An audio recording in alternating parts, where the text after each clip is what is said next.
Voilà, bonjour à tous et à toutes.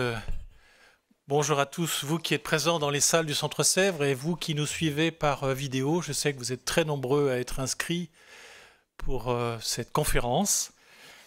Comme je suis Alain Thomasset et comme doyen de la faculté de théologie du Centre Sèvres, avec ma collègue Geneviève Comeau qui enseigne également la théologie dans la maison, nous sommes heureux de vous accueillir dans ce Centre Sèvres, faculté jésuite de Paris, pour la première conférence, une série de 4 conférences organisées conjointement par le Collège des Bernardins, le Centre Sèvres et l'Institut catholique de Paris, en partenariat avec la Conférence des évêques de France et la Conférence des religieux et religieuses de France. Le titre de cette série, c'est, après le rapport de la SIAZ, « Penser ensemble l'Église ». Comme vous le savez, la commission indépendante sur les abus sexuels dans l'Église, mandatée par la Conférence des évêques et la Conférence des religieux et religieuses de France, a remis des recommandations pour éviter que ne se reproduisent des abus sexuels dans l'Église. Et il a remis des recommandations qui doivent être prises au sérieux. La SIAZ ne prétend pas se substituer à l'Église, mais elle a fait des propositions de réflexion qu'il est de notre responsabilité d'examiner et d'approfondir. Le rapport de la SIAZ l'indique lui-même, je le cite, « Il reviendra à l'Église de France de déterminer comment elle entend se saisir de ces sujets, en faisant appel aux réflexions portées par les personnes victimes et les laïcs engagés, mais aussi par le monde de la recherche théologique. C'est pourquoi, prenant au sérieux ces recommandations, les 3 institutions de recherche théologique de Paris, les Bernardins, le Centre Sèvres, l'Institut catholique, se sont unis pour proposer une première réflexion par une série de conférences ouvertes à tous sur quelques thèmes importants suggérés par le rapport de la SIAZ, afin de réfléchir sur ces sujets, en peser les enjeux, faire si possible déjà quelques propositions. Notre première conférence a pour titre « Les victimes au centre, reconnaissance, pardon, réconciliation ». La deuxième conférence, qui aura lieu le mardi 5 avril à l'Institut catholique de Paris, aura pour titre « Où est passé le peuple de Dieu ? Ministère, pouvoir, participation ». Une troisième conférence, au Bernardin, aura lieu le lundi 9 mai et portera sur l'éthique sexuelle, une question sociale. Sexualité, relations, société.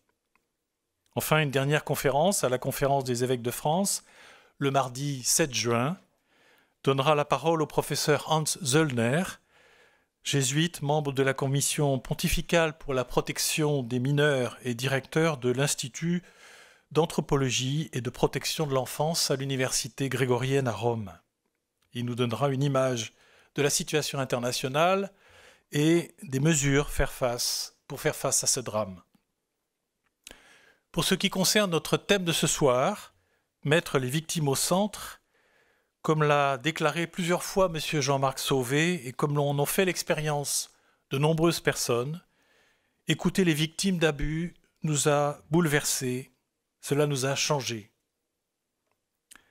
Le rapport de la SIAZ le précise lui-même, je le cite.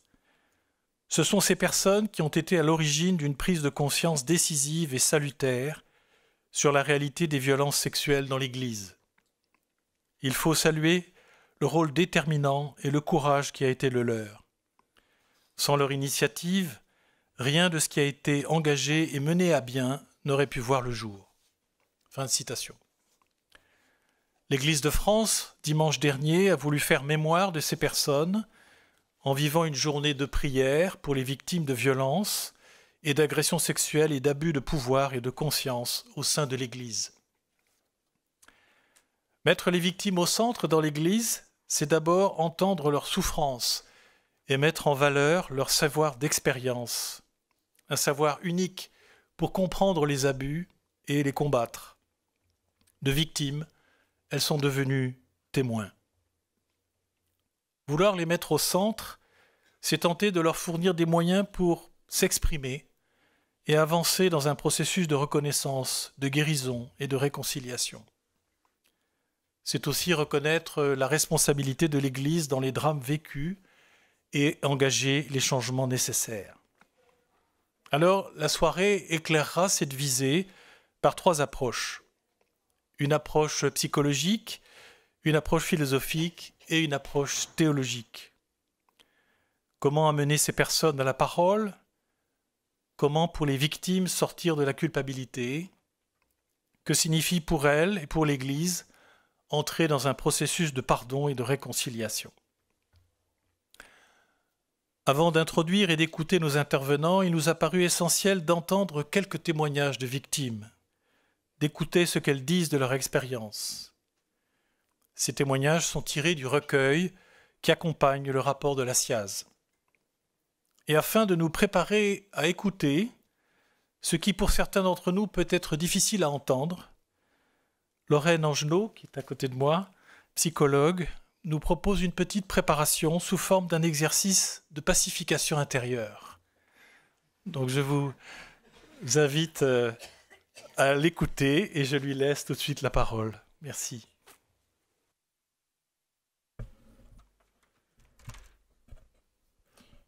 Merci beaucoup Alain.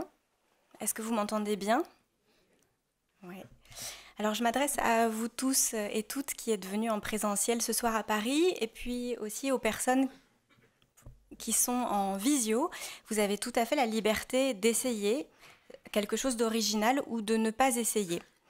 Un petit exercice, je ne sais pas si on atteindra la pacification intérieure, mais en tous les cas de mise en disponibilité dans notre écoute parce que nous allons parler d'un sujet difficile et il est nécessaire d'établir des bonnes conditions de travail pour commencer, si vous en êtes d'accord. Je vous propose, après cette journée que vous avez eue, chacune d'entre vous, de commencer par poser vos 2 pieds sur le sol.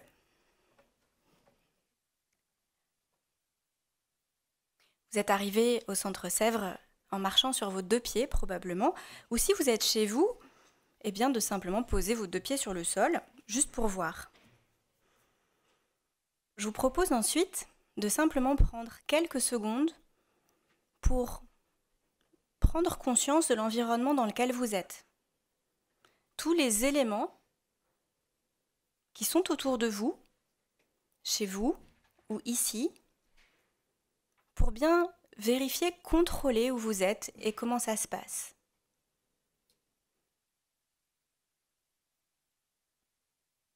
Vous pouvez sentir comment est votre respiration. Si vous venez d'arriver en courant, de simplement prendre le temps de juste mesurer le rythme, l'amplitude de votre respiration sans rien forcer. Juste de prendre conscience que cette respiration vous traverse de la tête aux pieds et des pieds à la tête. Si vous le souhaitez, vous pouvez respirer un petit peu plus profondément, de manière à mettre à distance un certain nombre d'inquiétudes ou de préoccupations, de ne pas les oublier et de simplement vous fixer sur ce qui se passe ici, maintenant.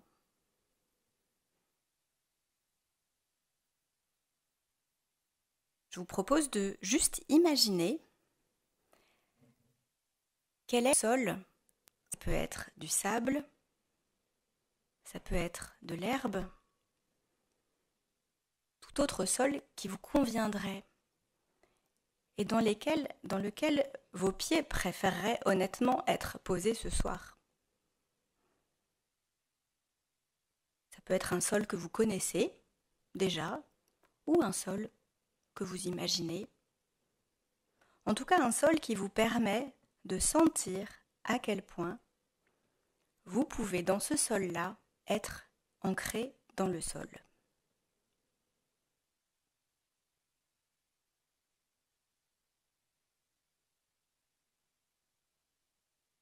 De simplement sentir à nouveau votre respiration.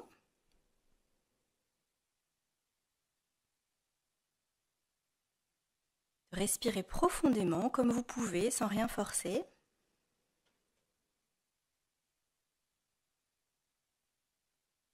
Et de garder la sensation de vos pieds sur la terre pendant que nous allons écouter des témoignages. Et il y aura un deuxième temps. Juste après ces témoignages, je vous remercie d'avoir tenté cette expérience un petit peu originale pour entamer une conférence. Merci Lorraine. Voilà, nous allons maintenant écouter quelques extraits des témoignages recueillis par la commission. Je laisse la parole à Geneviève Como et à Chila Kovacs qui vont lire ces témoignages.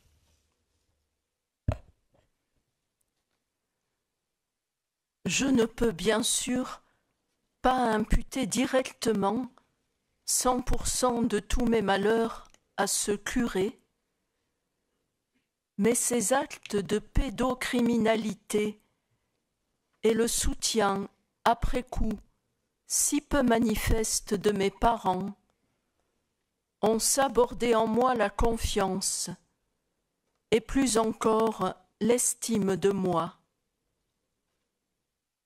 La nature ayant horreur du vide, la béance causée par la démolition de cette estime de soi et de la confiance en soi est aussitôt squattée par un sentiment énorme de honte et de culpabilité. Cette culpabilité-honte ne vient pas de nulle part, ou n'est pas le fruit de constructions mentales ou chimériques. Ce poids de culpabilité et de honte est celui que les prédateurs n'assument pas eux-mêmes du fait de leurs propres actes ignobles et qu'ils déversent sur la victime. En plus d'avoir été avilie par l'acte d'abus, la victime est donc en outre entravée par ce fardeau de culpabilité et de honte qui va rendre sa marche très douloureuse.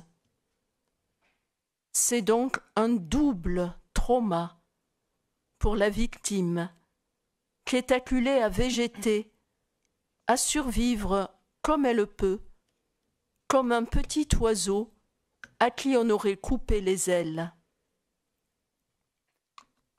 C'est ainsi que j'ai longtemps vécu et que je vis encore bien souvent.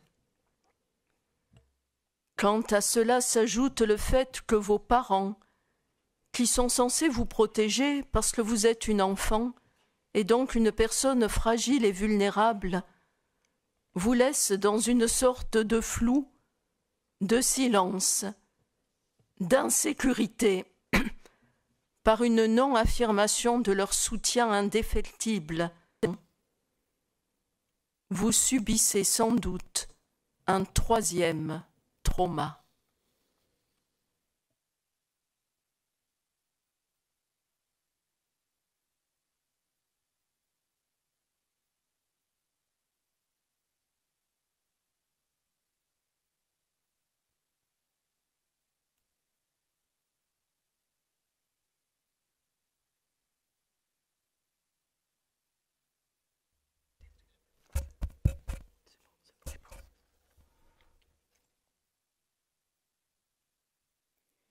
Je suis entrée dans une démarche de libération de la parole. Je suis allée voir un prêtre. Je me suis renseignée. Dans le diocèse, j'ai des amis qui m'ont renseigné sur un prêtre qui était capable d'une très bonne écoute. Je l'appelle. Il me dit « Venez me voir à vendredi prochain, à 9h. » Je n'y allais pas pour me confesser. J'y allais pour délivrer à un représentant de l'Église mon histoire.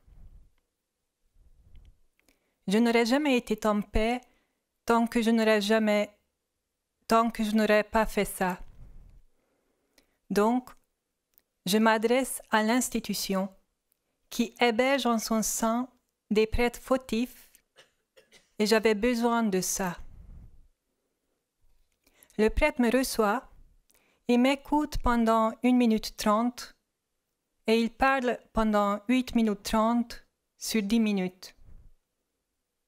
Et en plus, il me dit « Vous êtes habité par le péché, je veux vous confesser. » Alors là, ça m'a cassé. Là, je suis complètement bouleversée, effet contraire. Donc je réfléchis. Je veux rencontrer un autre prêtre. Je veux être entendue. Je veux être écoutée. J'ai besoin d'empathie. Parce que le prêtre qui m'a fait ça, il savait à qui il faisait. Il savait quel enfant il avait devant lui.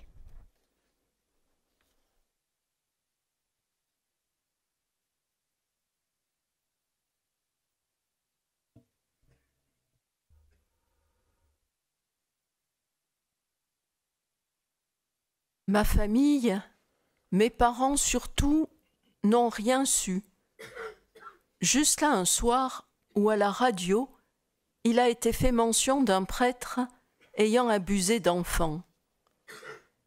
Et là, un véritable tsunami. Tout est remonté à la surface. Toutes ces images, mes peurs, mon dégoût, un dégoût de moi-même aussi. Une culpabilité aussi, car je me suis longtemps demandé ce que j'avais fait pour qu'il agisse comme ça. Très longtemps, j'ai pensé que j'étais responsable. Comment avais-je pu tout oublier comme cela? Pourquoi je n'avais pas réagi? Pourquoi moi? Mes parents, sur le coup, n'ont pas pris conscience de tout ça. C'était trop violent, je pense. Et puis, c'était lui. C'était impossible. Malheureusement, si, c'est possible. Lors de son enterrement, l'évêque est venu me parler et m'a dit que mon grand-oncle a, sur la fin de sa vie, prié pour moi, pour le mal qu'il m'a fait. À ce jour, je ne sais pas si je lui ai pardonné. Je sais juste que je ne suis pas responsable. L'adulte, c'était lui. Je n'ai rien fait. Il devait maîtriser ses pulsions. Ça m'a détruit. Les séquelles sont toujours là.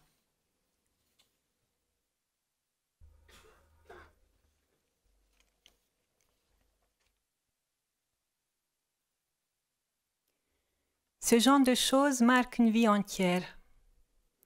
J'ai des séquelles, c'est difficile de dire tout ça. J'étais une enfant très angoissée. J'avais des troubles. Maintenant, je me souviens, à l'âge de 10 ans, j'avais des TOC, troubles obsessionnels compulsifs. Il fallait toujours fermer les portes. Je mettais je ne sais pas combien de temps à fermer les portes, à y retourner au cas où la porte n'était pas fermée. Des malaises psychiques qui sont connus aujourd'hui. Je le réalise maintenant. J'avais des peurs injustifiées. J'avais peur de tout, des animaux, de l'orage, enfin, de plein de choses. J'ai réalisé que je n'aimais pas que l'on me touche et que l'on touche mon corps. Et ça a été pendant très, très longtemps. Et je ne savais pas pourquoi.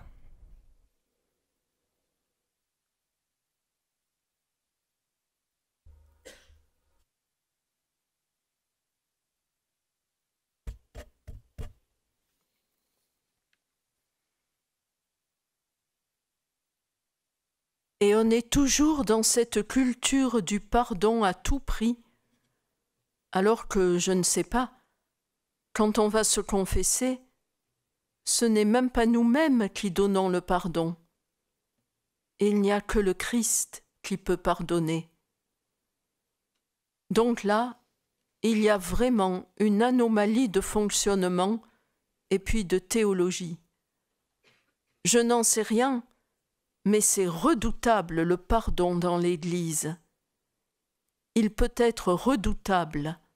C'est une arme de soumission terrible. Et j'ai eu aussi cette idée-là.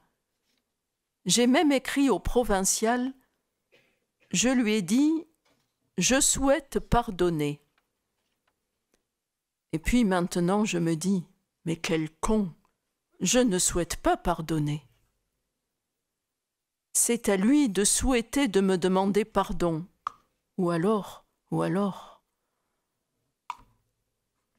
Le pardon, c'est quand on peut tourner la page une fois qu'on l'a lue.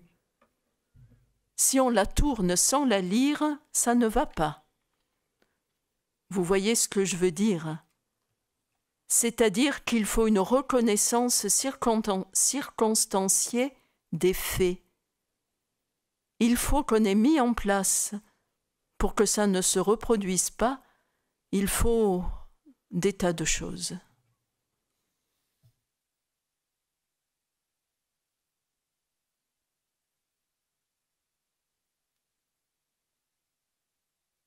Voilà, Lorraine, je vous laisse la parole à nouveau pour nous aider à...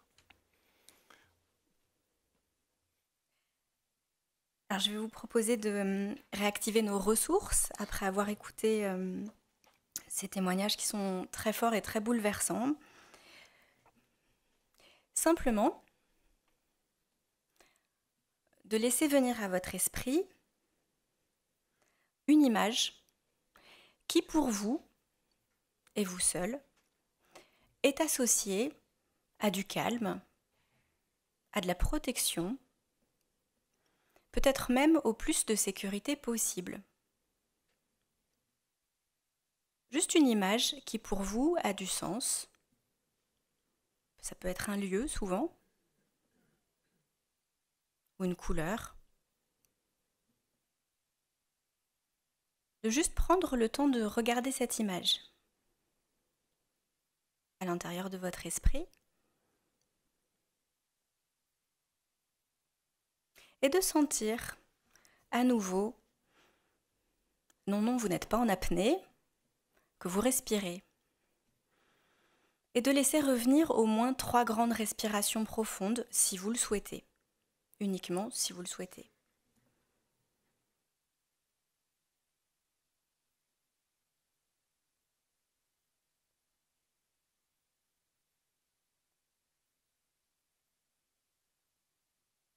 Et puis si vous êtes d'accord, je vais commencer la partie qui me concerne, qui est la partie psychologique.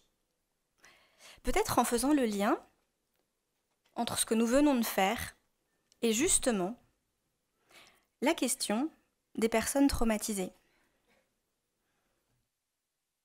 Peut-être, Lorraine, je vais vous présenter. Ah oui, pardon. À nos auditeurs. Voilà, Lorraine Angenot, vous êtes psychologue, psychothérapeute. Vous êtes autrice d'une thèse sur le pardon et vous accompagnez des victimes d'abus en thérapie. Vous êtes également enseignante à l'Institut catholique de Paris. Et en repartant des témoignages entendus, vous allez nous parler de la souffrance de ces victimes, la souffrance psychologique de ces victimes, mais aussi de la manière dont on peut repérer aussi ces souffrances et peut-être accueillir et aider ces personnes. Merci, je vous laisse la parole. J'étais allée un petit peu trop vite, excusez-moi. Merci Alain. Alors vous allez me dire qu'est-ce qu'on vient de faire et quel est le lien avec le schmilblick ce soir. Pourquoi est-ce qu'on allait ramener des sols imaginaires sous nos pieds, de la respiration dans notre corps et des images de lieux associés à de la protection dans nos têtes? Ils sont passés du côté New Age de la force au Centre Sèvres. Eh bien pas du tout. En préparant cette soirée, il était assez évident, en tous les cas en tant que psychologue clinicienne, qu'il fallait faire un petit peu avec nous ce qu'on propose aux personnes qui sont traumatisées, c'est-à-dire qu'il est prioritaire, et notamment pour les personnes adultes que j'accompagne qui ont été agressés sexuellement durant leur enfance, leur adolescence ou leur vie de jeunes adultes, il est prioritaire d'apaiser d'abord le corps en ramenant la conscience ici et maintenant dans un espace qui est sécurisé, dans un espace de contrôle pour le patient en lien avec son thérapeute. Donc c'est pour vous faire tester un petit peu un exercice d'ancrage. Et puis, il est prioritaire aussi, non pas d'aller fouiller dans le trauma, contrairement à ce que vous pourriez penser, mais d'aller activer d'abord des réseaux de mémoire qui créent des ressources à l'intérieur de nous, notamment en cas de résonance personnelle avec le thème évoqué ce soir. Et c'est pour cette raison qu'en très concentré, je vous ai proposé un tout petit échantillon de ce qu'on travaille beaucoup en préambule d'une thérapie post-traumatique. C'est un lieu sûr, de faire revenir à l'intérieur de vous quelque chose, même minimal, même une sensation toute petite qui est associée à du calme, de la protection et de la sécurité. Est-ce que c'est original? Non, c'est précisément ce qui est très difficile à établir pour une personne traumatisée, de retrouver un tant soit peu une conscience qu'il puisse y avoir de la sécurité à l'intérieur d'elle-même. Alors, comment écouter, comment accueillir, comment reconnaître les souffrances des personnes qui ont été victimes si nous n'avons pas idée du monde dans lequel vivent ces personnes? Je voudrais vous rappeler que le premier expert, c'est toujours le patient. Alors moi j'emploie beaucoup le mot patient, vous pouvez le transcrire dans votre vocabulaire propre. Le premier expert de son traumatisme et de son destin post-traumatique, c'est le patient lui-même. Alors ces patients ont des destins assez variés. C'est-à-dire que pour 2/3 à peu près de patients qui ont vécu qui ont été soumis à ce type de crimes et de délits, il y a une absence de séquelles apparentes. Comme si 2/3 des personnes étaient spontanément résilientes, mais à quel prix? Je rappelle que la réussite professionnelle n'est pas de la résilience. Parfois, pour 1/3 de ces personnes, il y a ce qu'on va appeler des comorbidités plus importantes, et notamment des destins qui vont se compliquer pour un certain nombre de raisons. Et là, on peut avoir des destins plus altérés, voire des destins plus psychiatriques. Nous y reviendrons.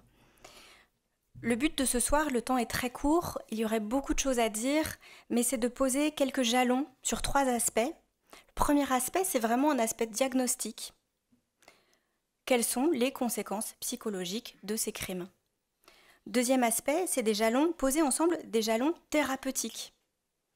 Comment surmonter des expériences traumatisantes? Et je me concentrerai plutôt sur la question de la réconciliation avec soi-même. Et je voudrais vous inviter dans les coulisses d'une thérapie post-traumatique. Troisièmement, placer les victimes au centre. Et nous, où est-ce que nous nous situons par rapport à cette histoire? Et là, je voudrais vraiment que nous puissions nous questionner, et ce sera repris ensuite par Guillaume Causse et Vincent Guibert. Et nous avons été sourds pendant longtemps et les personnes ont été muettes. Je reprends la phrase d'un témoin de la SIAZ qui dit « Nous sommes des muets qui nous adressons à des sourds ». Donc j'aurais parlé des muets et des sourds pour voir si nous pourrions améliorer les choses. Alors si vous êtes OK, je commence par vraiment poser des jalons diagnostiques. Pour quelles raisons? C'est important de nommer les choses, d'objectiver les conséquences psychologiques de ces crimes et de ces délits. Alors je parlerai d'agression sexuelle, je n'emploie jamais le mot d'abus, on pourra y revenir dans le temps de questions si vous le souhaitez. Est-ce qu'il y a un trauma ou pas? C'est souvent les questions que se posent les patients et aussi leur entourage. Et par ailleurs, est-ce que le trauma est plus compliqué lorsque ces agressions sexuelles ont eu lieu dans un contexte où l'enfant, l'adolescent, le jeune adulte était dépendant, dans une situation de dépendance, ou dans une situation de domination, de pouvoir, d'emprise par rapport à l'agresseur? Est-ce qu'il y a trauma? Je crois que j'ai un parti pris très clair, on pourra en discuter, mais oui, pour accompagner des personnes qui ont été affrontées à ces situations-là depuis plusieurs années, et pour être psychologue depuis plus de 15 ans, oui, je pense qu'on ne peut pas éviter la question du trauma. En tous les cas, je ne me verrais mal me passer de cette notion-là pour pouvoir travailler à ce que la personne puisse aller vers des changements dans sa vie. Alors trauma, oui, mais comment se présente à nous une personne traumatisée ? Eh bien, une personne traumatisée n'est pas différente de vous ni de moi. La plupart du temps, cela ne se voit pas parce qu'il y a une partie de la personnalité ou plusieurs parties de la personnalité qui sont capables de fonctionner absolument tout à fait normalement. Mais il y a des parties de la personnalité, et notamment la partie enfant traumatisée, qui, elle, continue d'exister à l'intérieur de cette personne. De fait, pour vous donner des jalons, les personnes qui souffrent d'un état de stress post-traumatique au long cours, je rappelle que la mémoire traumatique est active de façon indéfinie, 10, 15, 20, 30, 40 ans après les faits, la mémoire n'a pas de prescription. Eh bien, ces personnes présentent, en tous les cas dans mon métier, plus de symptômes que de souvenirs. Des symptômes, qu'est-ce que c'est ? Des symptômes, ce sont des portes d'entrée qui nous indiquent vers des souvenirs non intégrés. Ce qui nous complique la tâche, c'est que ces symptômes sont très souvent différés. Ils arrivent longtemps après et ils sont souvent non spécifiques. Des troubles du sommeil, des cauchemars, des difficultés relationnelles, des dépressions majeures, des échecs professionnels, ce sont des symptômes non spécifiques.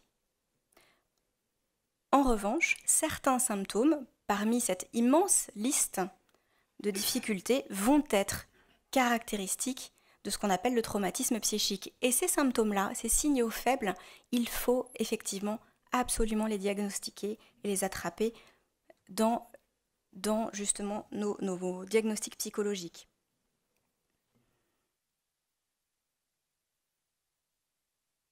Quand on parle de traumatisme, ça implique de travailler avec des symptômes spécifiques, mais aussi des stratégies de repérage spécifiques et extrêmement respectueuses, donc des types d'anamnèse, de questionnement, de façon d'approcher les personnes qui sont bien différents de la population générale, et puis aussi des outils qui se sont largement améliorés et qui deviennent là aussi bien spécifiques.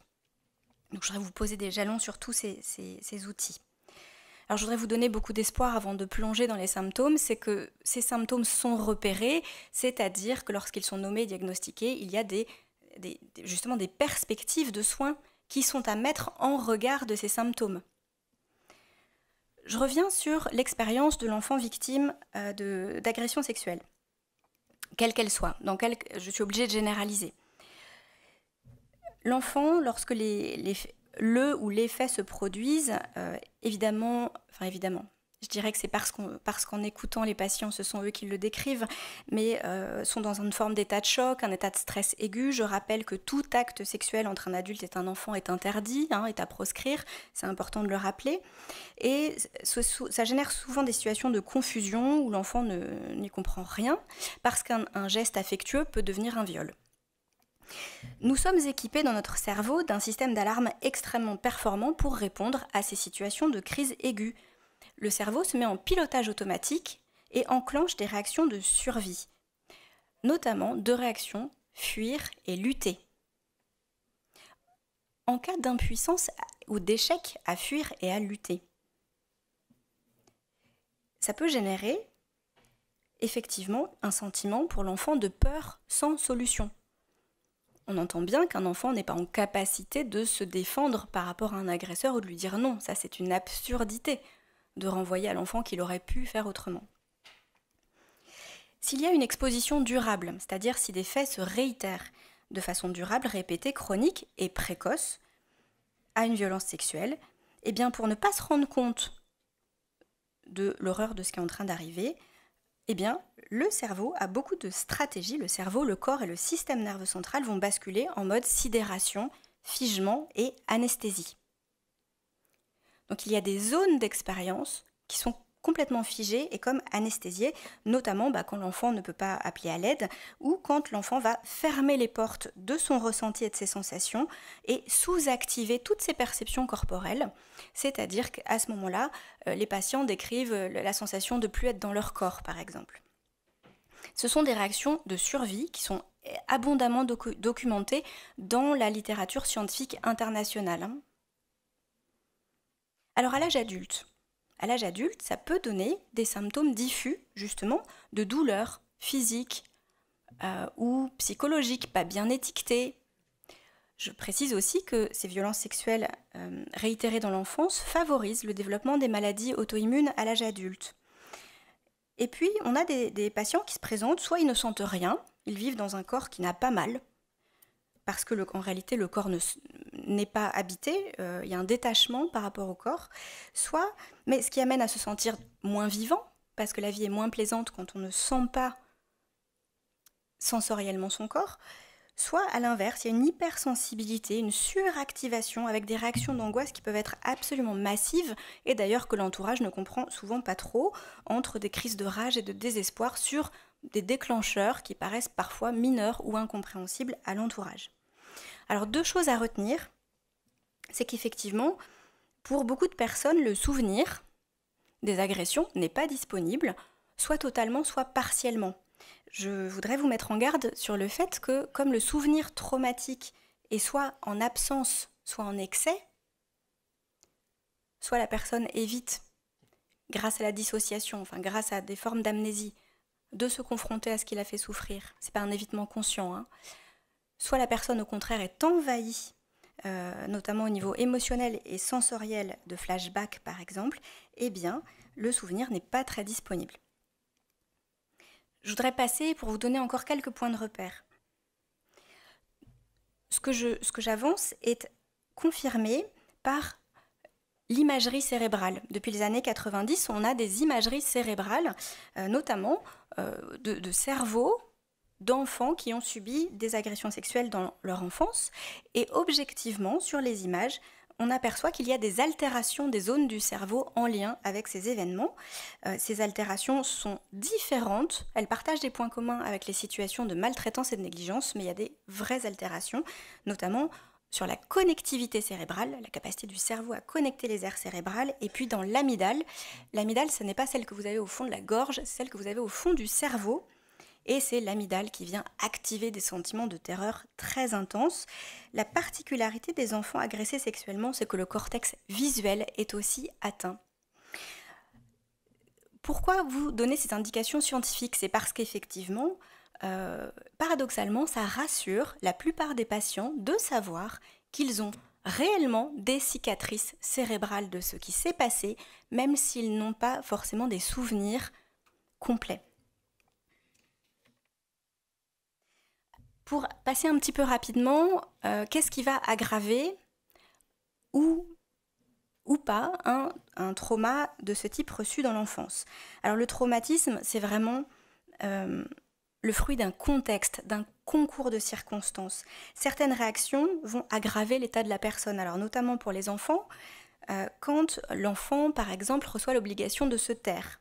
Alors il y a la pression souvent maintes fois mentionnée de l'agresseur pour que l'enfant se taise, avec une forme de manipulation subtile qui est de toutes les façons personne ne te croira.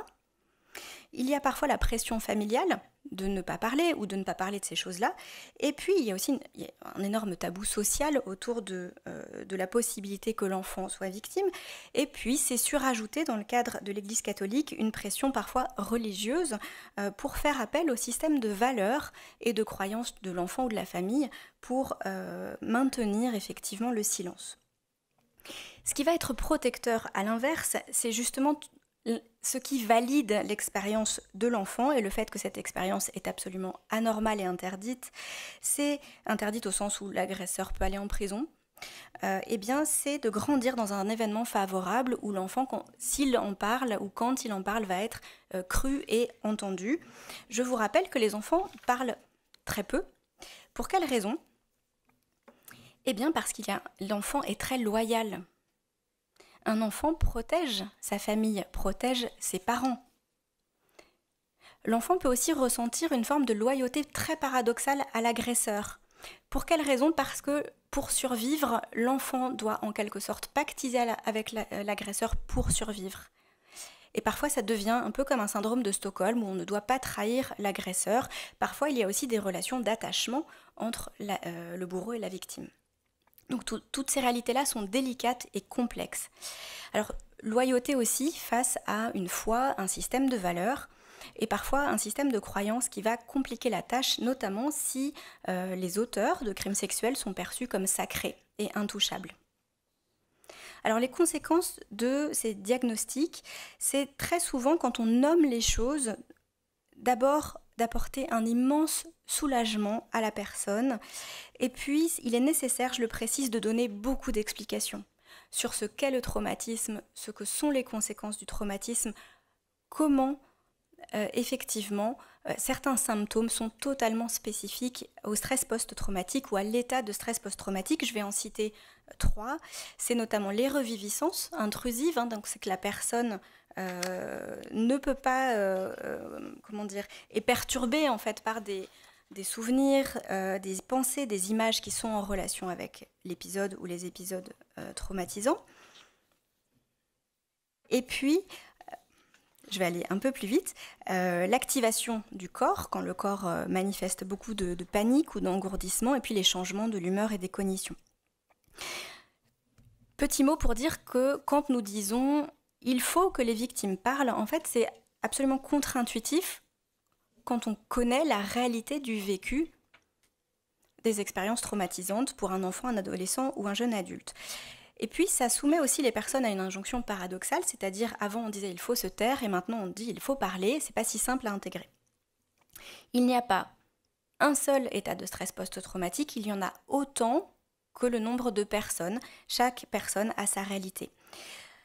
Quelques jalons thérapeutiques rapidement, on pourra y revenir dans les questions, c'est que de manière contre-intuitive, là aussi la parole ne suffit pas pour aller mieux, il ne suffit pas de dire pour se sentir soulagé. Alors, dire permet, pas toujours, mais d'être reconnu, mais en tous les cas, comment est-ce qu'on va travailler en thérapie? Là, je vous amène dans les coulisses de la psychothérapie, je vous y amène très très rapidement, je m'en excuse. 2 orientations principales quand même pour situer, parce que quand on approche le traumatisme, le corps, la santé, et puis la maladie, il faut tenir compte de la culture dans laquelle nous sommes en France. Alors en thérapie, on est les héritiers de 2 cultures différentes. En Europe, on va parler beaucoup et on pense que la thérapie, c'est se donner la capacité à se penser soi-même et à donner sens à une trajectoire de vie. Et puis, en Amérique et au Canada, où j'ai été formée, une perspective plus fonctionnelle. Il s'agit d'aider la personne à se réhabiliter dans sa vie quotidienne et l'accent est vraiment mis sur la réduction des symptômes et l'atténuation de la souffrance. Je rappelle que la thérapie ne doit jamais être conduite par la théorie, aussi belle soit-elle, mais par la relation d'engagement, de confiance et de présence entre le patient et le thérapeute. 2 cas très rapidement, pour dire que tout trauma est guérissable, quelle que soit son ampleur ou sa durée. Je crois qu'on a beaucoup d'espoir maintenant grâce au progrès de la psychotraumatologie. On a beaucoup d'espoir thérapeutique, même si les soins peuvent être longs. Eh bien, 2 cas, pardon pour le mot cas, mais 2 personnes qui sont d'ailleurs connectées en visio, donc je les salue. Un monsieur qui est gardien de refuge, je ne vous dirai pas où, qui, lui, a été effectivement victime enfant, et ce qui va le protéger, c'est de vivre dans la nature, dans une vie au contact avec la vie sauvage, la nature et les animaux.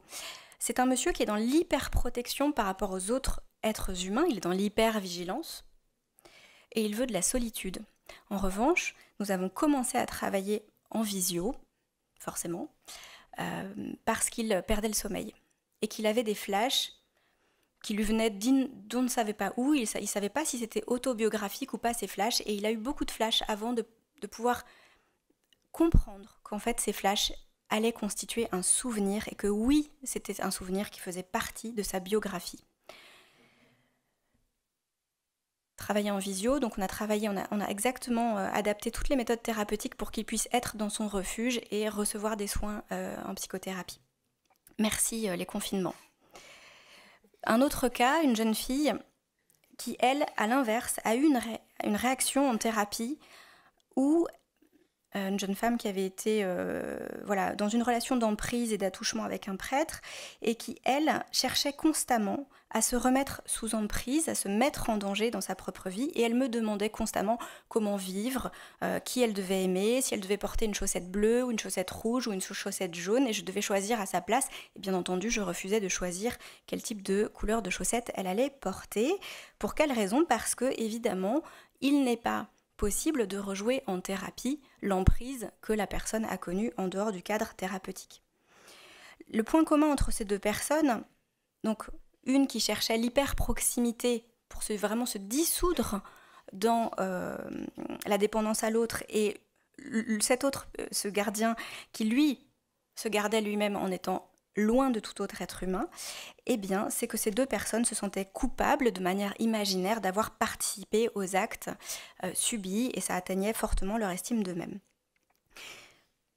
Très rapidement, pour soigner l'état de stress post-traumatique, eh bien, à l'heure actuelle, le thérapeute doit devenir un couteau suisse capable d'intégrer dans ses pratiques beaucoup d'outils qui visent à vraiment voir la situation d'une manière globale et très ouverte. Je précise aussi que dans l'absolu, il faut constituer des équipes de soins autour des personnes traumatisées. Que ce soit à l'hôpital ou que ce soit en libéral, la personne traumatisée a besoin de plusieurs supports, des gens qui vont s'occuper du corps, des gens qui vont s'occuper du psychisme, des gens qui vont s'occuper de remettre vraiment de la confiance aussi avec d'autres êtres humains. Alors, pour être tout à fait clair, moi je marche sur 2 pieds en thérapie et je n'arrive plus à imaginer me passer en tout cas de ces outils.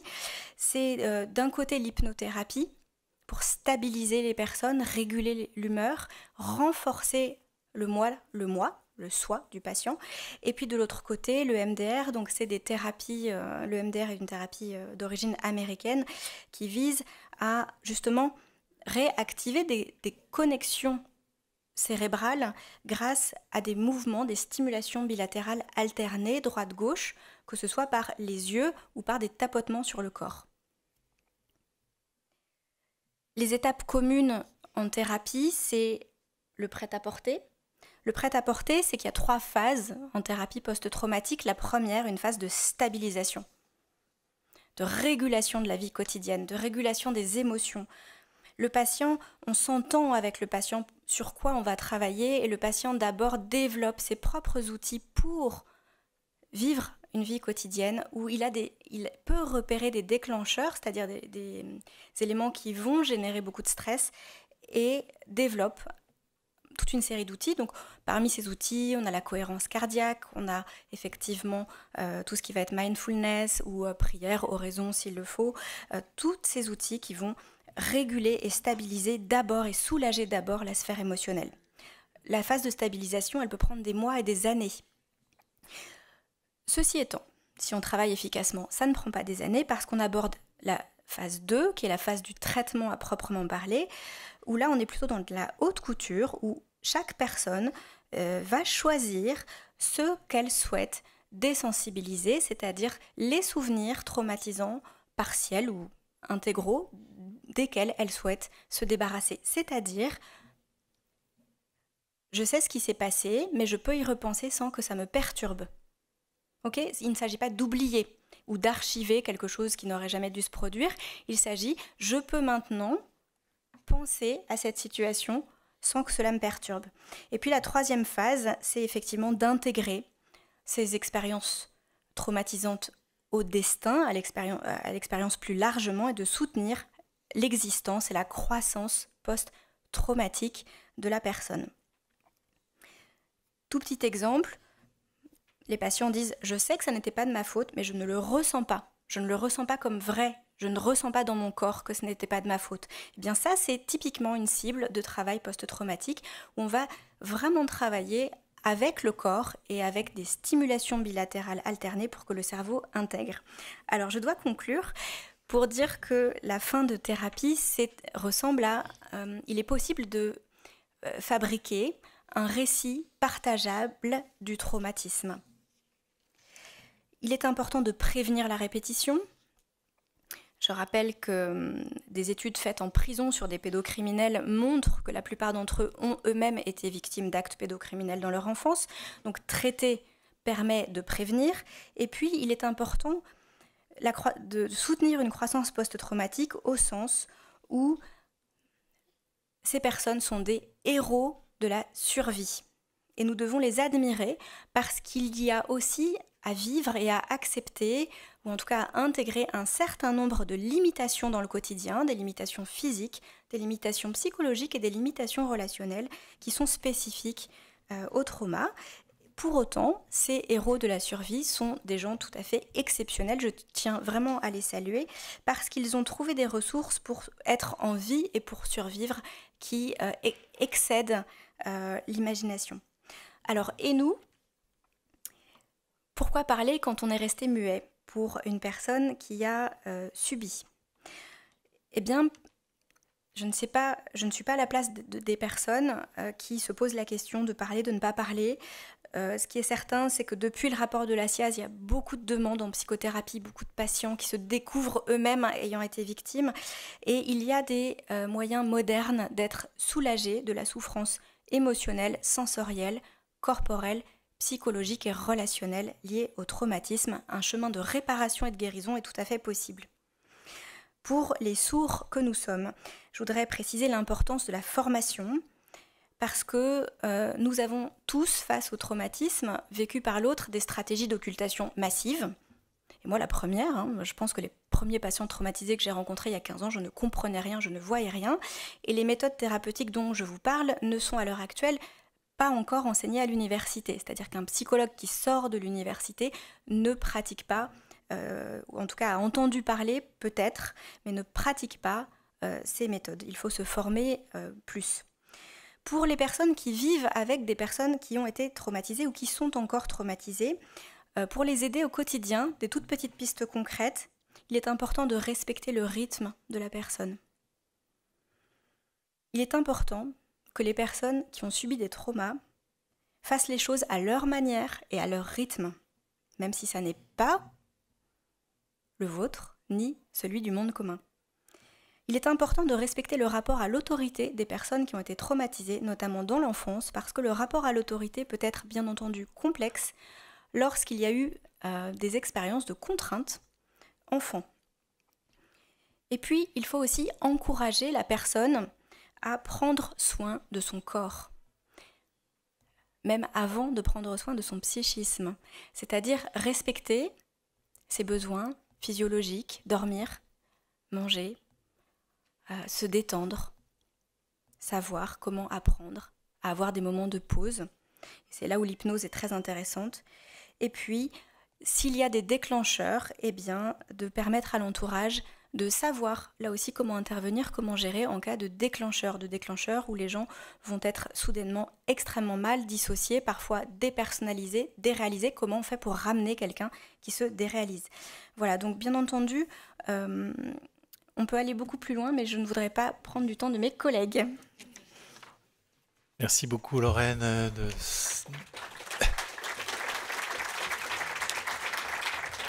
Merci de nous avoir fait entrer dans l'arrière-fond, comme vous dites, la boutique d'une thérapie, de savoir que c'est possible. Merci de nous avoir donné quelques pistes sur comment repérer quelques symptômes, quelques pistes thérapeutiques que vous avez suggérées. Puis je retiens cette phrase que nous avons été des sourds face à des personnes qui étaient muettes, qui ne pouvaient pas parler. Je laisse la parole à Geneviève. C'est maintenant Guillaume Cos, notre deuxième intervenant, qui va prendre la parole. Guillaume Cos est jésuite, membre de la faculté de philosophie du Centre Sèvres. Il est directeur du premier cycle, ici au Centre Sèvres.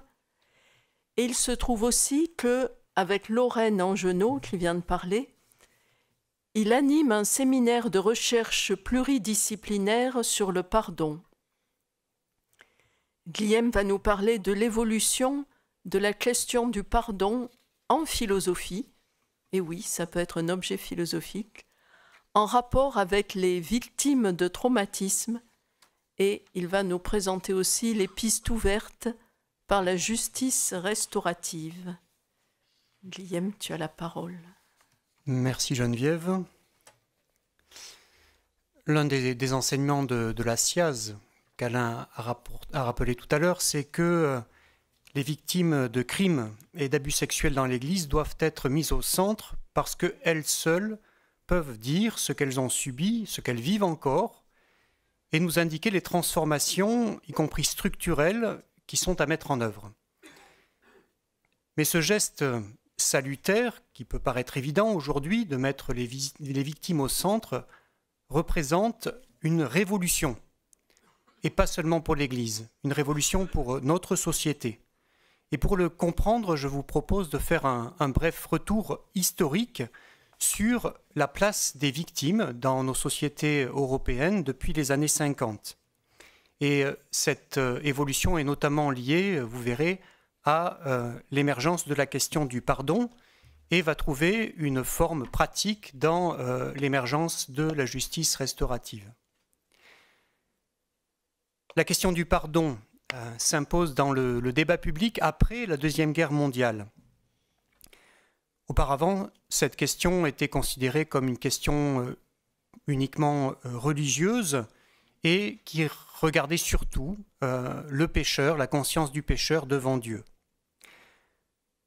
Après la Deuxième Guerre mondiale, il y a eu la création de deux nouveaux États, Israël et la République fédérale d'Allemagne, avec la question d'établir des relations diplomatiques entre ces deux États. Et un accord a été signé qui incluait le paiement de réparations. Réparations par la RFA pour les crimes commis par le régime nazi à l'encontre du peuple juif. Et aussitôt, beaucoup de personnes, mais notamment des philosophes comme Lévinas et Jean Kelevitch, se sont interrogés pour savoir si accepter ces réparations signifiait pardonner. Alors aucun consensus ne s'est dégagé, mais la question du pardon avait émergé dans le débat public. Et c'est ainsi que plusieurs penseurs majeurs du XXe siècle en ont fait une clé de voûte de leur réflexion, notamment Paul Ricoeur dans La philosophie de la volonté, qui est paru entre les années 50 et les années 60. La place que Ricoeur accorde aux victimes dans sa réflexion est très révélatrice du monde dont nous venons. Dans La symbolique du mal, qui est le troisième volume de La philosophie de la volonté, Ricoeur décrit les ressources dont nous disposons pour avouer une faute, ressources symboliques et rituelles. Ce qui frappe quand on lit ces développements, c'est que cette question, la question du mal notamment, est posée exclusivement du côté du coupable. Il y a certes une victime, mais cette victime, si on peut parler ainsi, n'est pas la personne qui a subi l'agression, c'est la liberté du coupable. Une liberté qui est asservie par l'action mauvaise et que l'aveu commence à libérer. Cette perspective préside encore, me semble-t-il, au sacrement de réconciliation tel qu'il est pratiqué aujourd'hui. Le témoignage des victimes est une invitation pressante à critiquer et à compléter cette approche. Vaincre le mal, renouer avec la vie, n'est pas réductible à un travail de conscience. Même si ce travail est important, c'est avant tout un long processus pour la personne victime qui implique, comme Lorraine vient de le rappeler, tout son être psychique, physique, relationnel. Et dans ce travail, il est important de prendre en compte toutes les personnes qui sont impliquées, la personne elle-même, et dans les cas les plus graves, on peut décliner la police, les soignants, la justice, des associations, les proches, des institutions et leurs représentants, comme c'est le cas dans l'Église. Et du côté de l'agresseur, simplement pour le rappeler, si on oublie de prendre en compte la victime, il manque quand même un élément essentiel du processus de l'aveu, qui est de prendre conscience des conséquences pour la victime de l'agression dont elle a été victime, pour elle et pour son entourage. Alors avant de développer ce changement de perspective, du coupable vers la victime ou de l'agresseur vers la victime, je m'arrête un moment sur les implications de l'absence de la victime dans les réflexions sur le mal. La focalisation sur la conscience coupable se structure notamment fortement au moment de la modernité avec la mise au centre du sujet, l'ego, le cogito. Et Ricoeur reste largement dans cette tradition, même si pour lui le sujet est fragile, il n'en demeure pas moins d'abord un sujet capable du bien et du mal.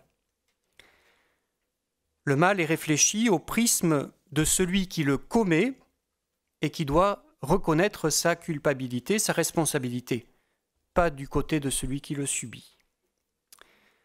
Alors les grands débats entre catholiques et protestants sur la liberté et la grâce, au XVIIe siècle, ont ce présupposé commun, me semble-t-il. On parle de la conscience pécheresse appelée par Dieu au repentir et à l'aveu. Et la victime, là, c'est d'abord Dieu. Et si on lit le dictionnaire, on a confirmation de ça. Qu'est-ce que c'est qu'une victime, selon les grands dictionnaires? C'est d'abord un animal ou un être humain offert en sacrifice à une divinité. Ça vient du latin, victima. Et deuxièmement, Jésus-Christ. Et par extension, toute personne qui est sacrifiée ou se sacrifie. Alors pour le monde chrétien de la modernité, une victime est bien au centre, c'est Jésus-Christ. Elle est au centre d'une conscience qui se reconnaît pécheresse et aspire au pardon divin. Et suscitant cette aspiration, y répondant par avance, Jésus-Christ crucifié s'est identifié au pécheur et par sa mort et sa résurrection, délivre le pécheur du mal et le rend à sa vie d'enfant de Dieu. Ce qui manque à cette perspective, c'est que Jésus-Christ s'identifie aussi aux victimes. Il veut qu'elles vivent, malgré le mal qu'elles ont subi, et dont elles subissent encore les conséquences. C'est cette double identification aux victimes d'une part, aux pécheurs, pour le dire vite, d'autre part, qui fait de la croix la porte du royaume, ce lieu où peut s'accomplir le vœu divin que nul ne soit perdu. Alors c'est une perspective eschatologique, certainement, mais qui a des implications dès maintenant, en particulier pour les victimes. Alors cette identification de Jésus aux victimes se lit notamment au chapitre 18 de l'évangile de Matthieu. Il faudrait le lire en entier, mais le temps étant compté, je vais reprendre seulement le début. Les disciples au début du chapitre s'interrogent sur qui est le plus grand. Et d'emblée, c'est la question du pouvoir et de la domination qui est posée. Et Jésus réplique par un geste, il appelle un enfant, le place au centre et dit « Si vous ne devenez pas comme les enfants, vous n'entrerez pas dans le royaume des cieux. » Avant la victime, peut-être, c'est un enfant qui est au centre. Et c'est un enseignement majeur que Jésus nous transmet. Un enseignement pour les chrétiens, certes, mais je crois, à la suite d'Hannah Arendt, qui commente en philosophe ce chapitre de Matthieu, un enseignement majeur pour notre humanité. Cette scène expose le fondement de notre vie ensemble. Un enfant, incarnation de promesses pour le monde, incarnation aussi de l'attitude fondamentale de tout être vivant, la confiance dans la vie et dans la source de cette vie. Le Père dont Jésus est le témoin ne veut que le bien de cet enfant. Et l'enfant, ici, près de Jésus, le sait de toutes les fibres de son être. Et c'est sur cette confiance qu'il pourra s'élever jusqu'à atteindre, et je reprends une belle formule de Ricoeur, une vie bonne avec et pour les autres dans des institutions justes. Jésus se tient près de l'enfant et s'adresse aux adultes qui sont autour, d'abord aux disciples. Leur rôle est d'honorer cette confiance et de lui permettre de traverser les épreuves. Et Jésus immédiatement prévient, attention au scandale. Le scandale, c'est la chute de cet enfant à cause d'un adulte qui est autour. Le causeur du scandale, c'est l'adulte qui abuse de la confiance de l'enfant. C'est comme s'il retirait le sol sous les pieds de l'enfant. Et c'est là que Jésus déclare « Quiconque entraîne la chute d'un seul de ces petits qui croient en moi, il est préférable pour lui qu'on lui attache au cou une grosse meule et qu'on le précipite dans l'abîme de la mer. » L'auteur de l'agression ne le sait peut-être pas, mais son sort est lié à celui de la victime. Mais ce qui préoccupe d'abord Jésus, c'est le sort de l'enfant. Et il le dit par la parabole qui suit, la parabole de la brebis perdue. Jésus va aller au fond de l'abîme pour retrouver ce petit victime. Et c'est le sens de Pâques, là où s'accomplit la volonté du Père qu'il annonce. Votre Père qui est aux cieux veut qu'aucun de ces petits ne se perde. Quant à l'auteur du scandale, il faut aller chez Luc pour trouver l'autre parabole de la brebis perdue qui dit cette fois la mission de Jésus envers le pécheur.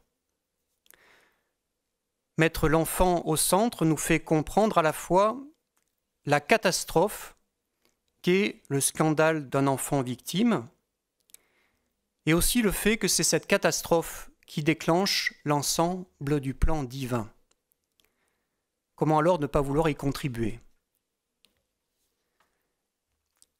Au XXe siècle, l'attention aux victimes est venue, notamment beaucoup, avec la Shoah. La Shoah, c'est la catastrophe en hébreu. Pour Antoine Garapon, le crime contre l'humanité qui s'est joué dans ce génocide, c'est fondamentalement la volonté d'effacer les victimes, de détruire jusqu'aux traces de leur existence. Il appelle ça la victimité absolue. Et elle a donné lieu à une prise de conscience. Juger les criminels, ça demeurait nécessaire, mais était tout autant nécessaire le fait d'affirmer l'existence des personnes victimes d'une telle volonté d'anéantissement. Et à partir de là, la justice se transforme. Elle cherche toujours à établir les faits, à les imputer à quelqu'un, mais aussi à donner place et reconnaissance à ceux qui ont subi ces faits. La justice pénale s'est transformée, et puis une justice nouvelle est apparue, la justice restaurative. La justice pénale met au centre les actes de l'agresseur pour les mesurer à l'aune de la loi et établir la sanction. La justice restaurative, quant à elle, met au centre la vie ensemble et à cette aune reconnaît la victime comme le premier acteur du processus qui peut conduire à restaurer cette vie ensemble. Son fondateur, Howard Zehr, en donne une définition. Il dit « La justice restaurative est un processus destiné à impliquer autant qu'il est possible ceux qui sont touchés par une infraction donnée et à identifier collectivement les torts et dommages subis, les besoins et les obligations, afin de parvenir à une guérison et de redresser la situation autant qu'il est possible de le faire. » Ce processus va aussi s'étendre à l'agresseur pour l'aider à prendre conscience des torts faits à la victime et à la vie en commun. Je cite ici un seul exemple de ce processus qui est disponible en ligne. Ce sont deux hommes, c'est au Canada que ça se passe, deux hommes, Gilles, qui a été victime de crimes sexuels, et Jean-Paul, qui a commis de tels crimes, qui se sont rencontrés dans le cadre de la justice restaurative, accompagnés par 3 personnes formées. Gilles et Jean-Paul ne se connaissaient pas avant cette procédure. Gilles a pu dire l'insomnie dont il souffre depuis l'agression à l'âge de 12 ans, son mutisme qui a duré 30 ans, la peur que son père ne lui dise qu'il l'avait cherché son sentiment de culpabilité.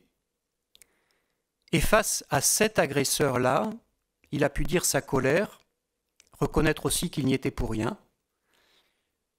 Alors il raconte, je le cite, « En faisant face, tu enlèves le pouvoir à l'agresseur. Il n'y a plus personne qui va avoir le pouvoir sur ma vie, c'est fini ce temps-là. » Plus tard, il dit que c'est en voyant Jean-Paul pleurer, en entendant son histoire, que quelque chose en lui s'est dénoué, et il le lui dit. « J'ai eu la chance de voir un agresseur qui fait tout pour s'en sortir. C'est une grande force que tu m'as donnée pour pouvoir poursuivre ma démarche. » Jean-Paul, de son côté, reconnaît que c'était difficile au début d'être là comme l'agresseur à qui Gilles s'adressait pour dire ce qu'il avait senti, vécu, ce qu'il aurait voulu que son agresseur entende. Ça lui a permis aussi de prendre conscience davantage ce que les victimes de son propre crime pouvaient vivre. Et ça l'amène à reconnaître qu'il est dans un processus long et jamais fini de guérison pour lui-même. Il y a là un enseignement, certainement, de la justice restaurative, et aussi une question que je livre en terminant. Quel rite, quelle structure l'Église pourrait-elle proposer aux victimes pour qu'elles deviennent ce qu'elles sont vraiment, témoins au sens fort du terme, témoins du Christ ressuscité? Est-ce un sacrement de pénitence renouvelé? Est-ce le sacrement des malades, où on peut confier ses souffrances, mais où la question de la justice n'est pas présente? Est-ce un rite nouveau, inspiré du baptême, pour signifier cette intangible identité de la personne malgré ce qu'elle a subi? Est-ce un élargissement des parties de l'Eucharistie où peuvent être présentes les victimes? Ou un nouveau rite inspiré de la justice restaurative, parce qu'un tel rite serait certainement une pierre de touche pour fonder la réforme structurelle de l'Église.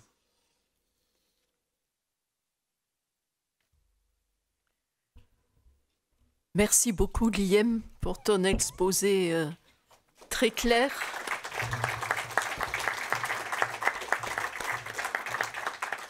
Mais aussi très dense. Merci de nous aider à passer d'une réflexion centrée sur le coupable, sur l'auteur du mal, où la victime n'a pas trop de place si ce n'est comme un être humain offert en sacrifice, de passer de cela à une réflexion centrée sur la victime concrète, parfois oubliée, comme ces enfants dont Jésus se soucie. Et je trouve que cette réflexion nous élargit aux dimensions concrètes et relationnelles d'une communauté, de ce qui se passe vraiment dans les relations entre nous. Merci d'avoir attiré notre attention sur la transformation de la justice, avec cette justice restaurative, l'exemple de Gilles et de Jean-Paul. Et merci aussi pour ta question sur le rite, le rituel qui en Église serait approprié pour l'accueil des victimes. Ça élargit aussi par rapport au sacrement du pardon qui, si j'ai bien compris, n'est peut-être pas le meilleur lieu pour ces personnes. Et tu nous invites donc à faire preuve d'imagination et de créativité en Église. Alors avec Vincent Guibert, nous allons parler maintenant aussi du sacrement du pardon. Vincent Guibert est prêtre du diocèse de Paris, curé de la paroisse Notre-Dame d'Alliance, et il enseigne la théologie sacramentaire à la faculté Notre-Dame du Collège des Bernardins.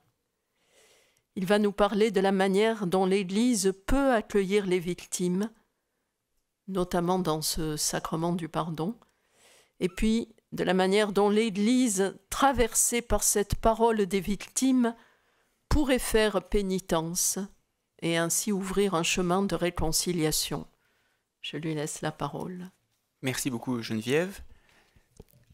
Les interventions de Lorraine Angenot, de Guilhem Causse nous ont fait comprendre le long travail d'enfantement avant que les victimes puissent s'exprimer en Église.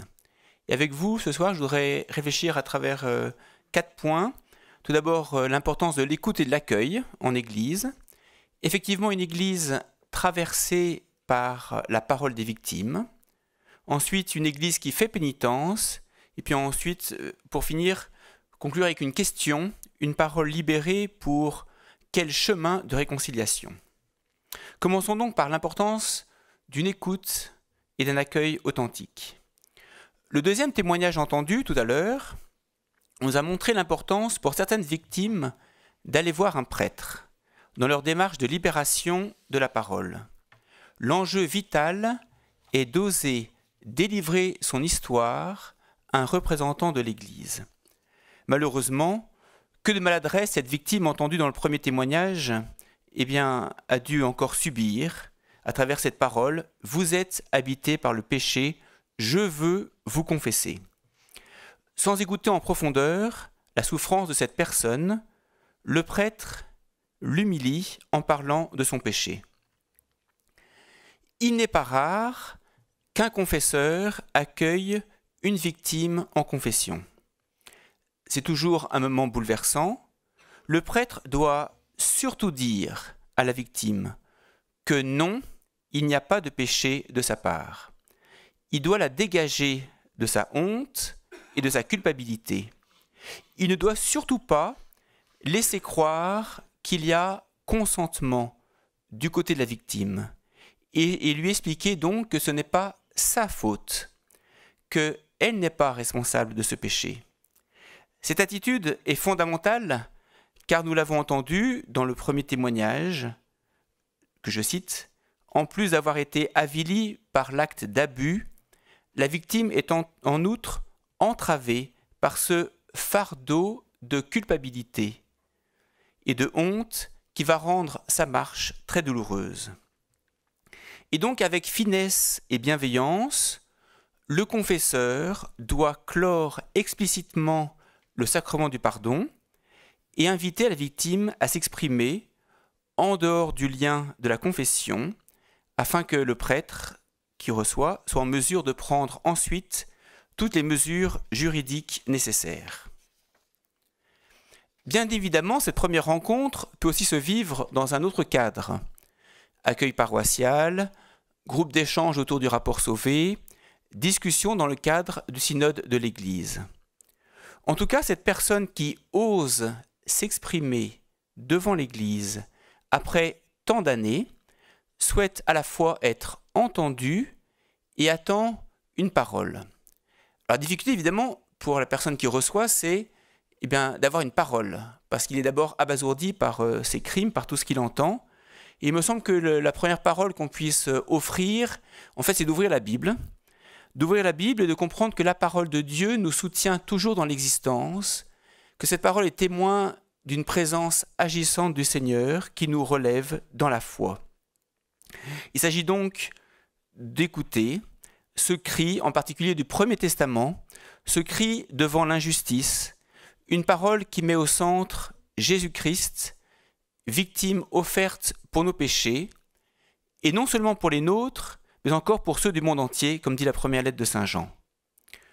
Une parole qui n'esquive pas le caractère aporétique de la question par un discours euphorisant, facile sur le Dieu souffrant.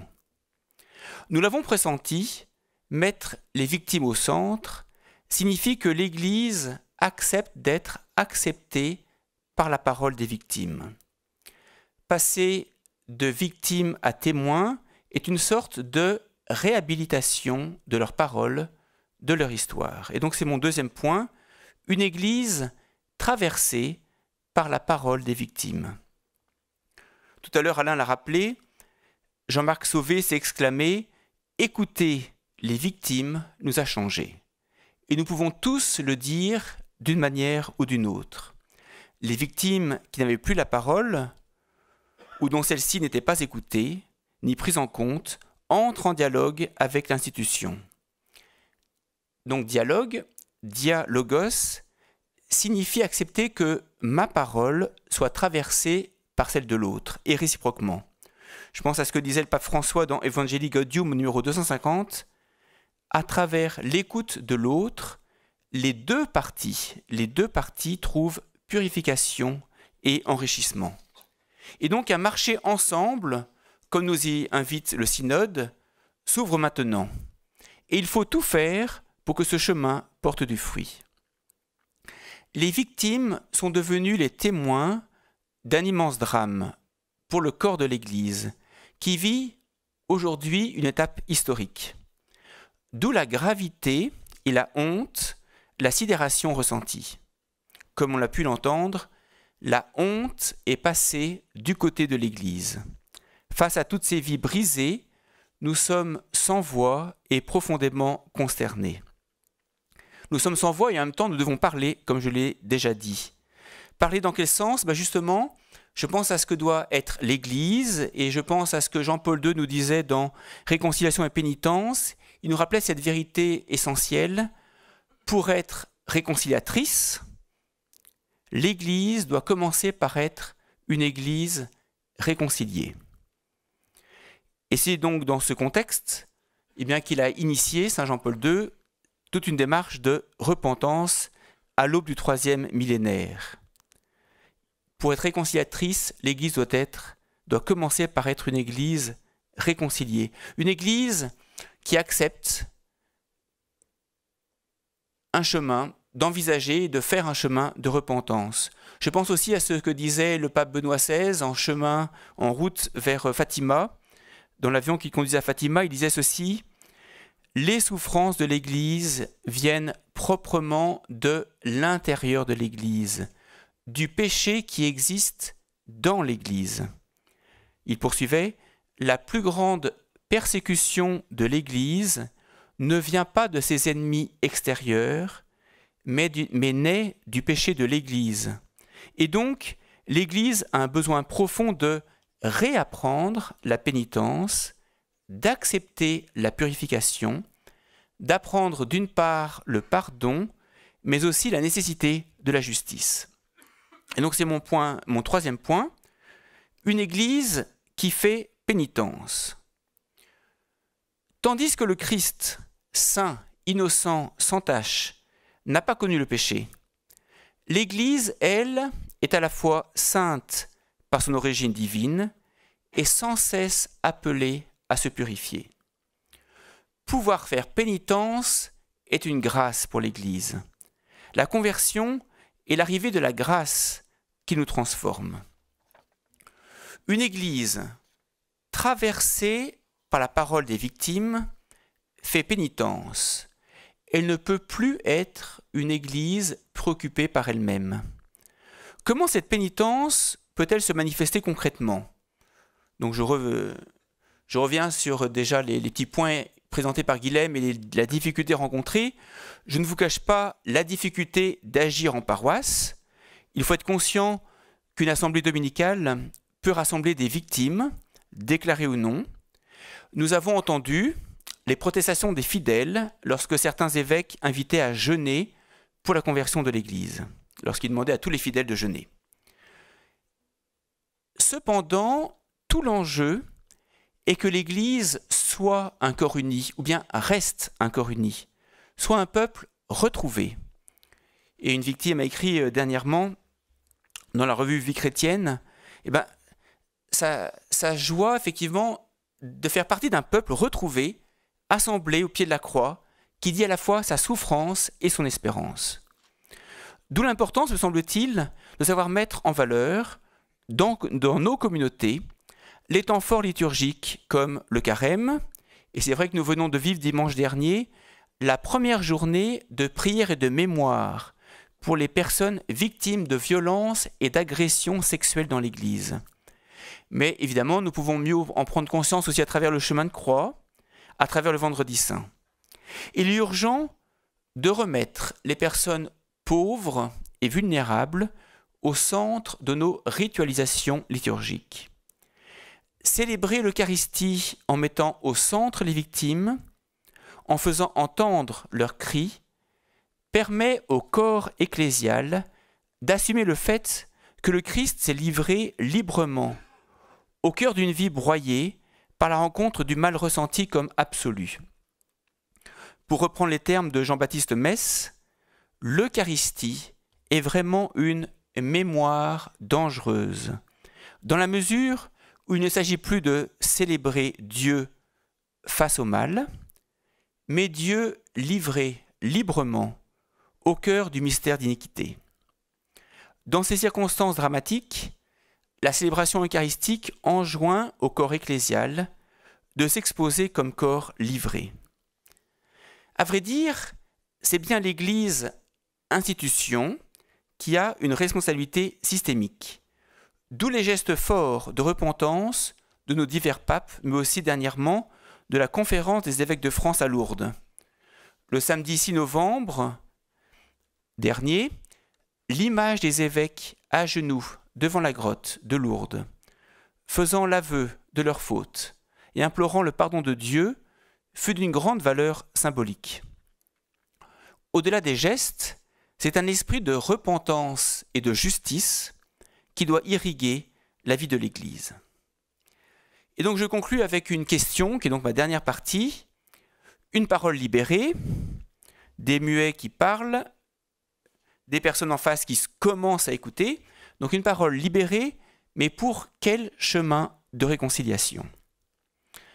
La première réception du rapport de la SIAZ à Lourdes, les mesures déjà prises en matière d'indemnisation des victimes et les gestes de pénitence des évêques ont commencé à faciliter un chemin de réconciliation selon le rythme que Dieu donne.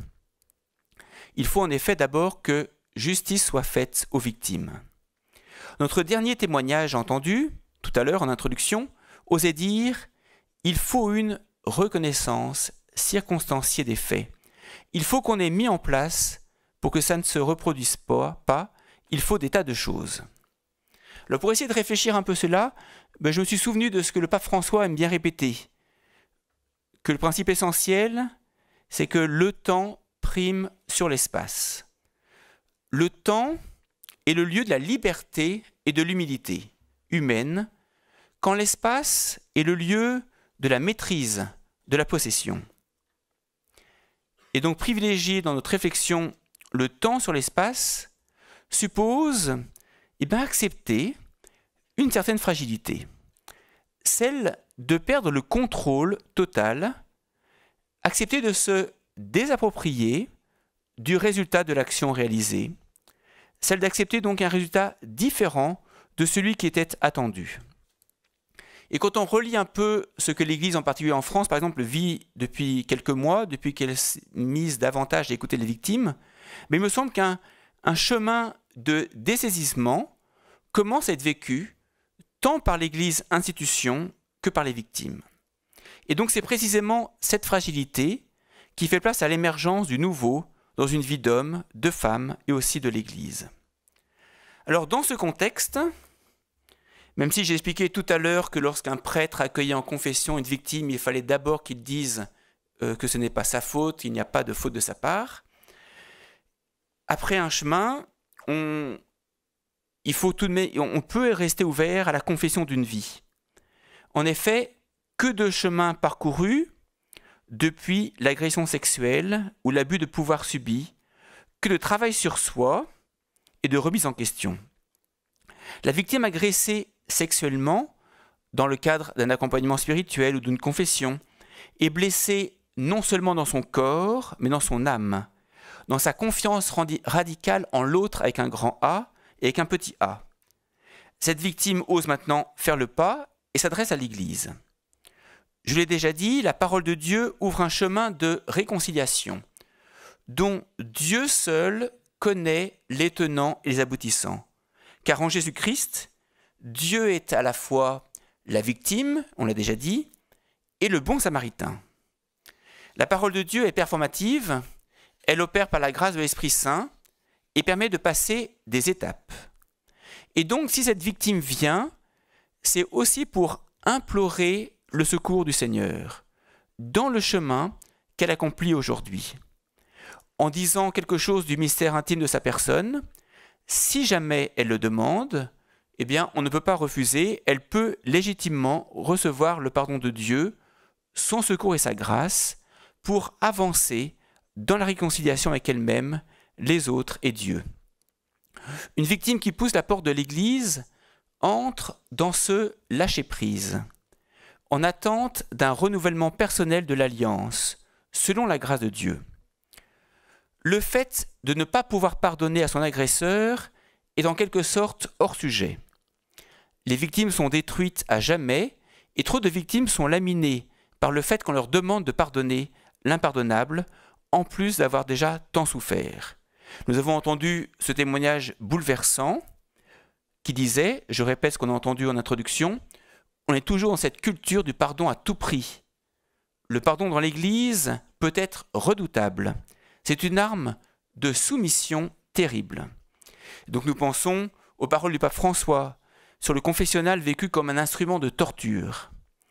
Dans le film Grâce à Dieu de François Ozon, le pardon prôné à la victime l'est avec les meilleures intentions pour son bien à elle et aboutit pour cette même victime à une aggravation de sa blessure. Et je crois que Ozon, ici, a su montrer efficacement un angle mort de nos manières de voir et de faire. Alors, comment faire ? Dans les prochains mois, on va continuer à réfléchir, à travailler pour effectivement mettre davantage les victimes au centre dans le cadre du sacrement du pardon. On a entendu aussi tout à l'heure des réflexions donc, de Guilhem Causse, en particulier sur le sacrement des malades, qui a l'avantage de rejoindre le corps, l'âme et l'esprit, d'être un sacrement qui permet ainsi d'avancer, et en même temps, malheureusement, n'aborde pas spécifiquement la question de la justice, mais peut être aussi une étape, je crois. Je crois aussi que dans pas mal d'institutions, de lieux, eh bien, il y a eu des lavements des pieds, des victimes qui ont pu accepter d'avoir leurs pieds lavés par un ministre de l'Église. Alors évidemment, voilà, dans certaines circonstances, cela peut être aussi un chemin. En tout cas, je voulais simplement conclure en disant qu'il me semble que par rapport à toutes ces questions qui sont les nôtres aujourd'hui, encore une fois, c'est dans le cadre d'un chemin ensemble, donc qui ressemble à un synode, un chemin ensemble que l'on peut avancer. Comme le disait tout à l'heure Lorraine, toutes les victimes ont des traumas particuliers, toutes les victimes acceptent ou non d'être touchées par un prêtre, aujourd'hui encore. Donc chaque victime a un chemin particulier, un chemin aussi de guérison particulier. Donc il me semble que, enfin moi en tout cas j'aurais tendance à dire que c'est à travers tout un faisceau de réponses, un chemin fait ensemble en Église, où l'Église accepte d'avoir une parole traversée par les victimes, que progressivement on trouvera la solution, en tout cas un embryon de réponse. Voilà, je vous remercie. Merci beaucoup. Voilà, merci Vincent de nous avoir introduit à quelques attitudes que l'Église aurait besoin de développer pour que cette parole des victimes nous traverse. Une écoute bienveillante, peut-être aussi un accueil de la parole de Dieu qui dit le cri des souffrants, cette démarche de repentance que nous avons à développer, y compris dans la liturgie, dans la manière de célébrer, ce désir d'une unité de l'Église au pied de la croix. Et puis ce que vous avez rappelé à la fin, c'est-à-dire entrer dans un chemin, c'est-à-dire que voilà, il va falloir de la patience sans doute, il va falloir accepter une fragilité. Je retiens que vous avez aussi insisté beaucoup sur ce souci de désappropriation pour trouver ensemble la bonne manière de faire par une diversité de moyens. Voilà, merci beaucoup à nos intervenants. Je vous propose maintenant de prendre 5 minutes personnellement. Vu que nous sommes très nombreux à suivre cette conférence, je crois que nous sommes plus de 600 en tout, nous ne pourrons pas bien sûr prendre d'intervention orale. Donc ce que je vous invite, c'est à faire des questions, si vous avez des questions par écrit. Il y a 2 qui pourront vous donner des papiers si vous souhaitez écrire une question. C'est la même chose pour ceux qui nous suivent via la chaîne YouTube. Vous pouvez écrire vos questions sur le chat de la chaîne YouTube. Voilà, vous prenez 5 minutes personnellement, vous pouvez parler à votre voisin, prendre peut-être un temps de respiration, comme Lorraine nous y a invité tout à l'heure. Voilà, prenez ce temps pour vous, parlez, réfléchissez, écrivez votre question si vous en avez envie, et nous nous retrouvons dans 5 minutes. Merci.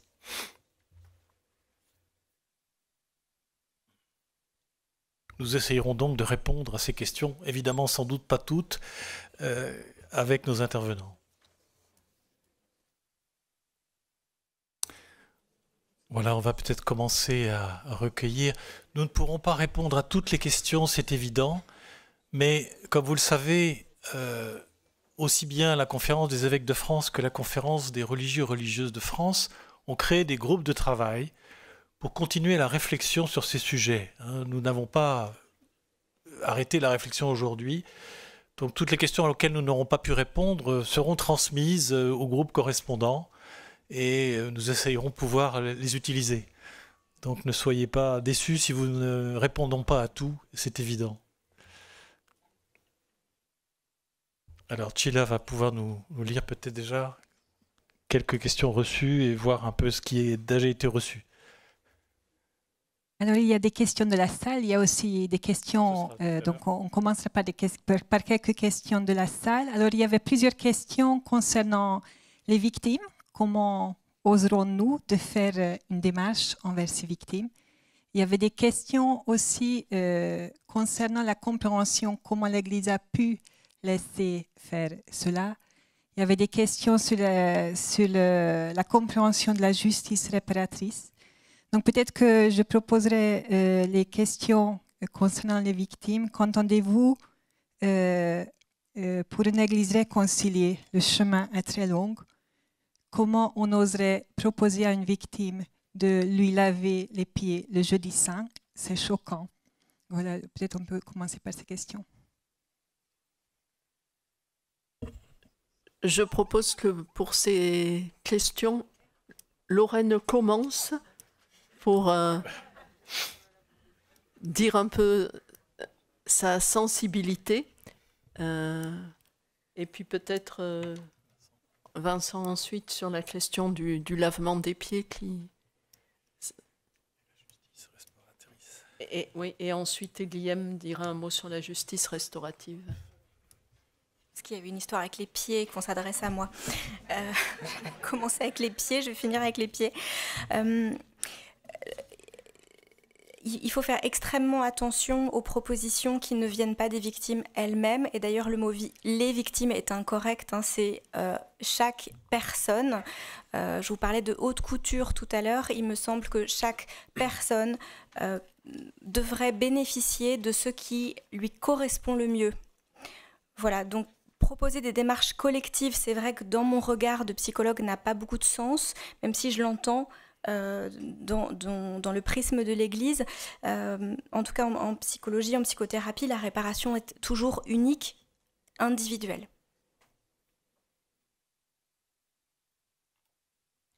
Donc, merci beaucoup Lorraine, c'est très clair. Est-ce que Vincent veut ajouter un mot ?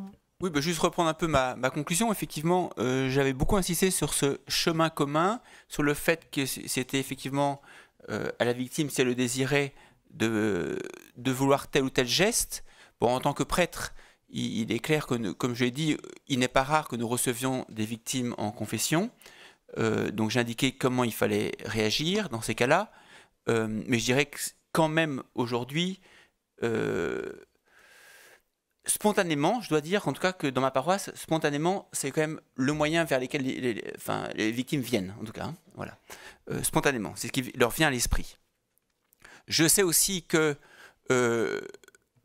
pour d'autres, le sacrement des malades, qui nous permet de rejoindre le corps, l'âme et l'esprit, leur a permis aussi d'avancer sur le chemin.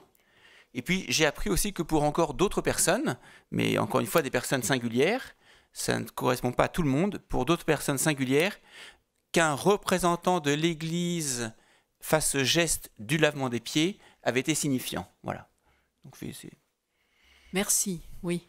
Du coup, on entend bien que chaque chemin est singulier. Guillaume, est-ce que tu pourrais nous en dire un peu plus sur la justice restaurative et le chemin qu'elle permet de faire ? Je veux bien vous en dire un petit mot, sachant qu'il y a Thérèse ici qui connaît beaucoup mieux que moi pour l'avoir pratiqué longtemps. Donc ce qui est cherché dans la justice réparatrice ou restaurative, ça dépend si on a le terme canadien ou le terme français, c'est donc une forme de justice, c'est-à-dire de reconnaissance des torts subis, mais au travers de ce dont d'abord la victime dit qu'elle a besoin pour se reconstruire, en fait, pour restaurer la confiance perdue, pour retrouver sa place dans la communauté. Donc c'est vraiment, on va lui donner la place pour être le premier acteur de ce processus, sachant que c'est aussi une justice qui réfléchit communautairement, c'est-à-dire qu'elle cherche à prendre en compte l'ensemble des acteurs touchés. Donc la personne victime, son entourage aussi, la communauté comme telle, qui peut être très affectée par l'agression que la personne a subie, et puis aussi l'agresseur. Voilà, donc il y a toute une série de processus, des expériences très diverses. Et ce qui est très, très intéressant, c'est que ça dure maintenant depuis plus de 50 ans. Et les récits et les témoignages accumulés permettent de voir comment on peut avancer.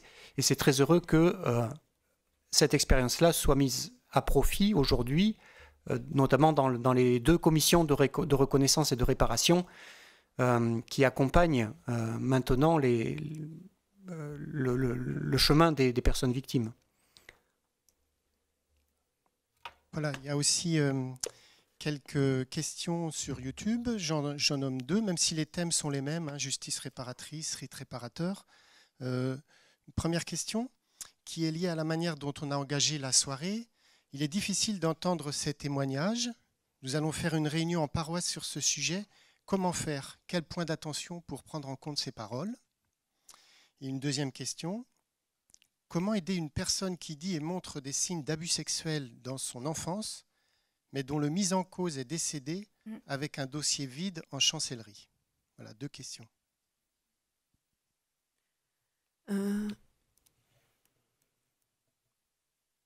Lorraine, pour la deuxième question, quand... Alors, c'est un cas très fréquent. J'imagine, oui. C'est un cas très fréquent quand la personne qui a été agressée est adulte et que l'agresseur est mort, est décédé, ou alors que effectivement le lien avec l'agresseur est totalement déconseillé, eh bien comment faire pour néanmoins aider la personne? Alors il se trouve que des processus de pardon, et je vais mettre beaucoup de précautions autour de ce mot, notamment de pardon à soi-même, sont tout à fait possibles en l'absence d'un processus de pardon idéal, c'est-à-dire où réciproque, où l'agresseur avoue sa faute et puis la personne décide ou non d'accorder son pardon. C'est déjà un peu trop schématique, mais en réalité c'est extrêmement fréquent qu'il fasse faire tout un travail d'élaboration psychologique autour de cette question, c'est-à-dire comment j'avance quand même dans ma vie sans tenir compte du chemin que l'auteur, lui, a à faire ou n'a pas fait ou ne fera jamais parce qu'il est décédé. Donc en psychothérapie, on va beaucoup plus travailler sur le pardon unilatéral, c'est-à-dire la possibilité que le pardon vienne d'un seul côté. Et je précise que c'est vraiment un processus qui est long, qui est complexe, qui ressemble plutôt à ce qui arrive à la fin d'une thérapie et que ce n'est pas toujours possible et qu'il n'y a en aucun cas ni de promotion ni de prescription du pardon à faire en thérapie. C'est un processus qui vient du cœur de la personne elle-même, parfois, pas toujours, et je crois qu'il faut vraiment manier ces concepts avec beaucoup de prudence. Merci beaucoup pour cet éclairage.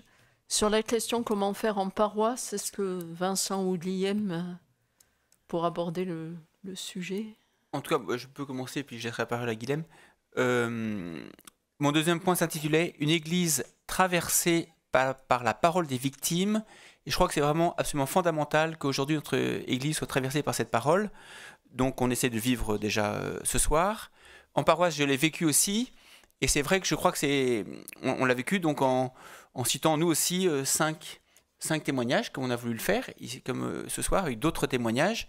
Et donc c'est vrai que des paroissiens ou des religieuses avaient accepté de lire ces témoignages. Et après, ça avait facilité, je pense, le travail en petits groupes et l'émergence de réactions. Et donc je pense que c'est fondamental aujourd'hui de pouvoir effectivement recevoir ces témoignages et les écouter, les entendre et que l'Église les entende. Et puis par ailleurs, il me semble aussi avoir entendu que pour les victimes elles-mêmes, l'existence de ces témoignages, la publication de ces témoignages, au moins par Internet, avait été essentielle, enfin, comme une parole écoutée. Voilà, le fait que l'Église s'empare de ces témoignages et les diffuse. Merci. Guillaume, tu veux... Oui, actuellement, bon, après la SIAZ, on a aujourd'hui des structures qui se mettent en place avec les commissions de réparation et de reconnaissance, qui vont permettre, parce que ces structures existent, parce que des personnes compétentes sont là pour écouter les personnes victimes et entendre quel type de réparation dont elles ont besoin vraiment, à quel niveau ça va se situer, matériel, symbolique, etc.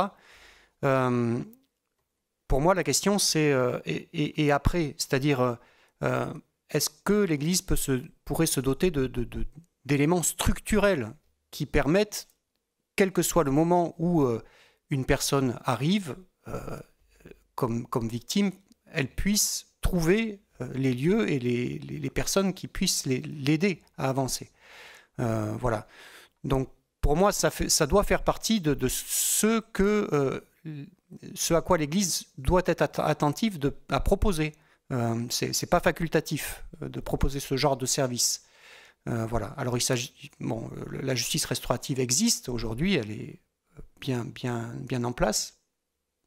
Est-ce que c'est de ce côté-là qu'il faut aller ou pas? Je ne sais pas. En tout cas, c'est ce genre de choses qui va vraiment aider à faire en sorte que les victimes soient vraiment au centre et les moyens d'avancer voilà, dans leur processus. Je pense que dans la question, il y avait aussi comment se fait-il qu'on en soit arrivé là, quoi, que c'est dur à encaisser dans une réunion en paroisse. Mais ce que vous avez dit, Vincent, tout à l'heure, sans doute contribue à répondre, enfin à donner des éléments. Chila, est-ce qu'il y a d'autres questions de la salle? Alors, de la salle, il y avait plusieurs questions s'adressant à Lorraine Angenot. Pourquoi éviter le terme d'abus pour lui préférer celui d'agression? Ensuite, il y avait aussi des questions qui visaient, alors là c'était sur Ricoeur, mais d'autres questions allaient dans le même sens. Est-ce que la sollicitude n'est pas une moyenne de rétablir l'asymétrie dans les relations avec l'autre? Merci alors Lorraine pour les abus. Merci de votre galanterie dans les réponses. Le terme abus est un faux ami qui est traduit de l'anglais abuse. En français, la définition de l'abus, c'est un mauvais emploi, c'est un usage excessif ou injuste de quelque chose. Donc on peut abuser de la boisson. L'usage du terme abus associé à de la sexualité avec des enfants me semble complètement erroné parce qu'il n'existe pas d'usage excessif de sexualité avec les enfants. Ça ne doit pas exister. Pas plus qu'entre soignants et soignés ou pas plus qu'entre un adulte consentant et un adulte non consentant. Donc je crois qu'il faut nommer les choses correctement, c'est-à-dire que les agressions, ça définit correctement ces actes. Je précise que les agressions, en tout cas la définition légale dans le code pénal du viol, c'est par menace, contrainte, violence ou surprise, et la catégorie de la surprise correspond largement aux expériences relatées par les patients. Et l'abus, en tout cas, c'est un mot qui me semble invite à une définition un peu édulcorée de l'agression. Or, point d'attention, le langage du prédateur consiste justement à édulcorer, à banaliser les faits, à les rendre acceptables et à nier la souffrance et la violence exercées à l'encontre de la victime par contrainte, menace, violence ou surprise. Voilà, moi, il me semble important de faire cette rectification dès qu'on peut la faire, parce que le terme d'abus, c'est effectivement ultra généralisé, on abuse du pouvoir, on abuse de la conscience, on abuse du spirituel, et à la fin, je crois qu'il faut redéfinir un lexique précis, parce qu'on ne sait plus du tout de quoi il s'agit. Mais je donne là un positionnement qui est personnel. Merci beaucoup pour cette précision de vocabulaire qui engage beaucoup de choses. Et alors, qu'en est-il de la sollicitude ricoerienne? Oui, voilà. De fait, Ricoeur parle de la sollicitude, il met en balance deux termes, sollicitude et responsabilité, qui sont en jeu à chaque fois qu'il y a des relations asymétriques, notamment relations de soins, par exemple, entre le médecin et le patient. C'est pour tenir compte du fait que le médecin a un savoir qui fait qu'il va pouvoir aider le patient, sachant que le médecin doit garder en tête que la responsabilité première, c'est le patient. C'est le patient qui guérit, hein, ce n'est pas le médecin qui va guérir le patient. Voilà. Donc c'est vraiment ce jeu où chacun a sa juste place. Voilà. Évidemment, quand tout ce que Lorraine a développé de la qualité de relation qui est fondamentale dans la prise en charge d'une personne traumatisée, bon, on peut le formaliser à travers ces éléments de philosophie, mais je n'en dirai pas plus. Ce qu'elle a développé est largement suffisant. Merci. Les justes mots et les justes places. Y aurait-il des questions du côté de dernière question de la visio sur YouTube à propos de la démarche de repentance et des résistances. Une démarche de repentance de demande de pardon qui n'a pas toujours été bien accueillie dans l'Église. Comment faire pour qu'une démarche de repentance devienne une démarche portée par tous les membres de l'Église? Ne devrait-on pas parler de réforme? Donc voilà une question ecclésiologique. Est-ce que... Il me semble, en tout cas, on tâtonne. Je vais commencer à répondre, puis Guylaine me poursuivra. Il me semble qu'on tâtonne. C'est vrai que j'ai la chance à la fois d'enseigner au Bernardin et d'être curé de paroisse, et donc d'entendre beaucoup de choses aussi de la part des fidèles, ce qui m'aide aussi à la réflexion théologique. Et comment dire, les évêques et les papes nous poussent vers, enfin, en tout cas, ont incité à cet acte de repentance qui est vraiment fondamental. Et je crois, voilà, donc c'est vraiment pour moi, c'est le signe que la parole des personnes victimes a vraiment été entendue par l'Église et qu'il y a eu des erreurs, des fautes, des péchés par des membres de l'Église, et donc il faut absolument que l'Église puisse faire repentance. C'est plus du côté des fidèles que j'ai entendu pas mal de critiques de cet acte de repentance, des personnes qui avaient l'impression que l'Église du coup s'abaissait, que l'Église n'était plus fidèle à elle-même. Et il me semble, comme j'ai voulu le dire, qu'un des enjeux du débat aujourd'hui, c'est que l'Église reste unie, reste un peuple uni. Il n'y a pas d'un côté les justes, de l'autre côté les pécheurs. Il n'y a pas ceux qui ont d'un côté les personnes qui ont agressé, etc. Nous restons un corps uni, nous restons un peuple en marche. Et il me semble que la démarche de repentance que les papes et les évêques nous invitent à vivre, à accueillir, nous aident chacun à se recevoir comme étant membre de ce peuple. Voilà ce que je dirais.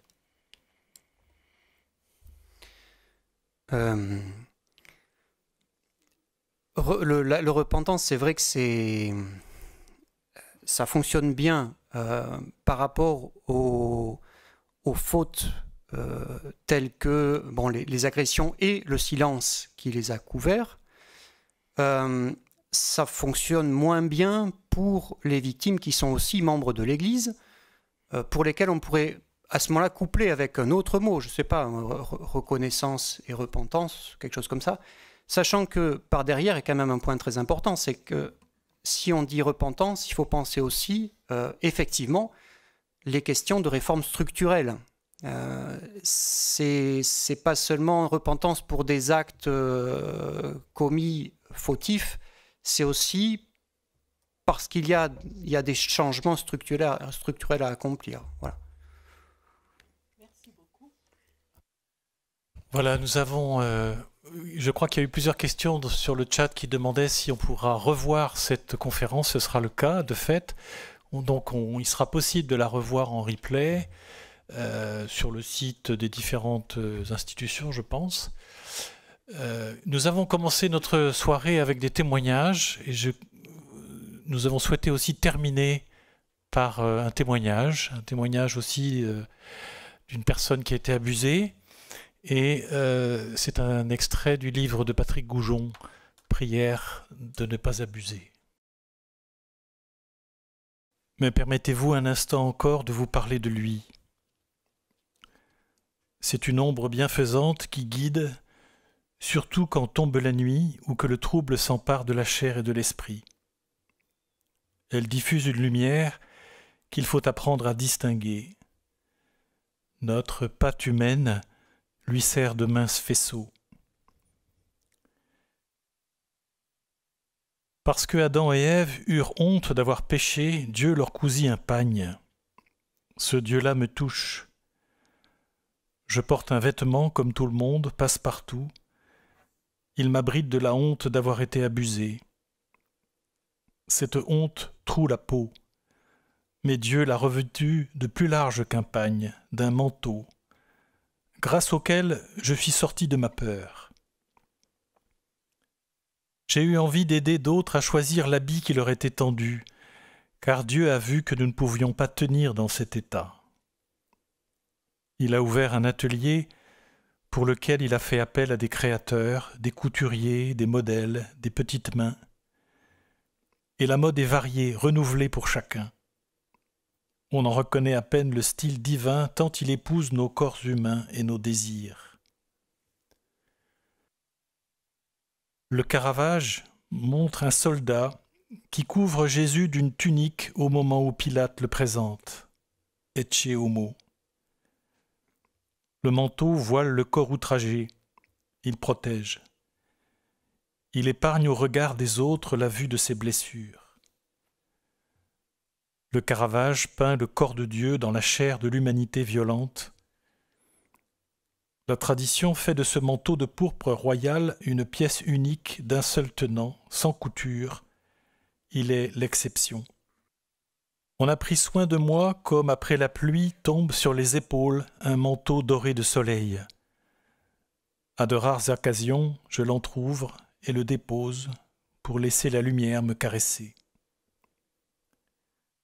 Mais il s'en faut toujours de peu pour que revienne la honte d'avoir été souillé. Séparer de moi la honte, inutile, vaine, fausse, elle n'est pas à moi. Ce n'est pas moi qui suis coupable. J'entends les abîmes de ma surdité, la peine à croire que j'ai été sauvé. Non pas refus, mais lenteur, car toujours revient le bruit de la peur. Faire silence et se tenir sans défense, quel doux havre, le lieu où reposer, sans manteau, sans être démantelé.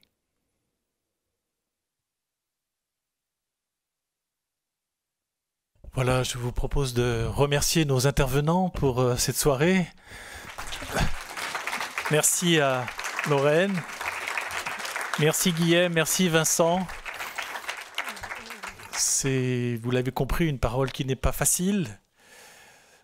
Donc je vous rappelle que la prochaine conférence de ce cycle aura lieu à l'Institut catholique de Paris, le mardi 5 juin. Voilà. 5 avril. Et donc c'est sur le thème, je vais les reprendre. Le peuple, où est passé le peuple de Dieu? Voilà, ministère, pouvoir, participation. Voilà. Donc évidemment un thème qui nous est important dans le sujet qui nous incombe.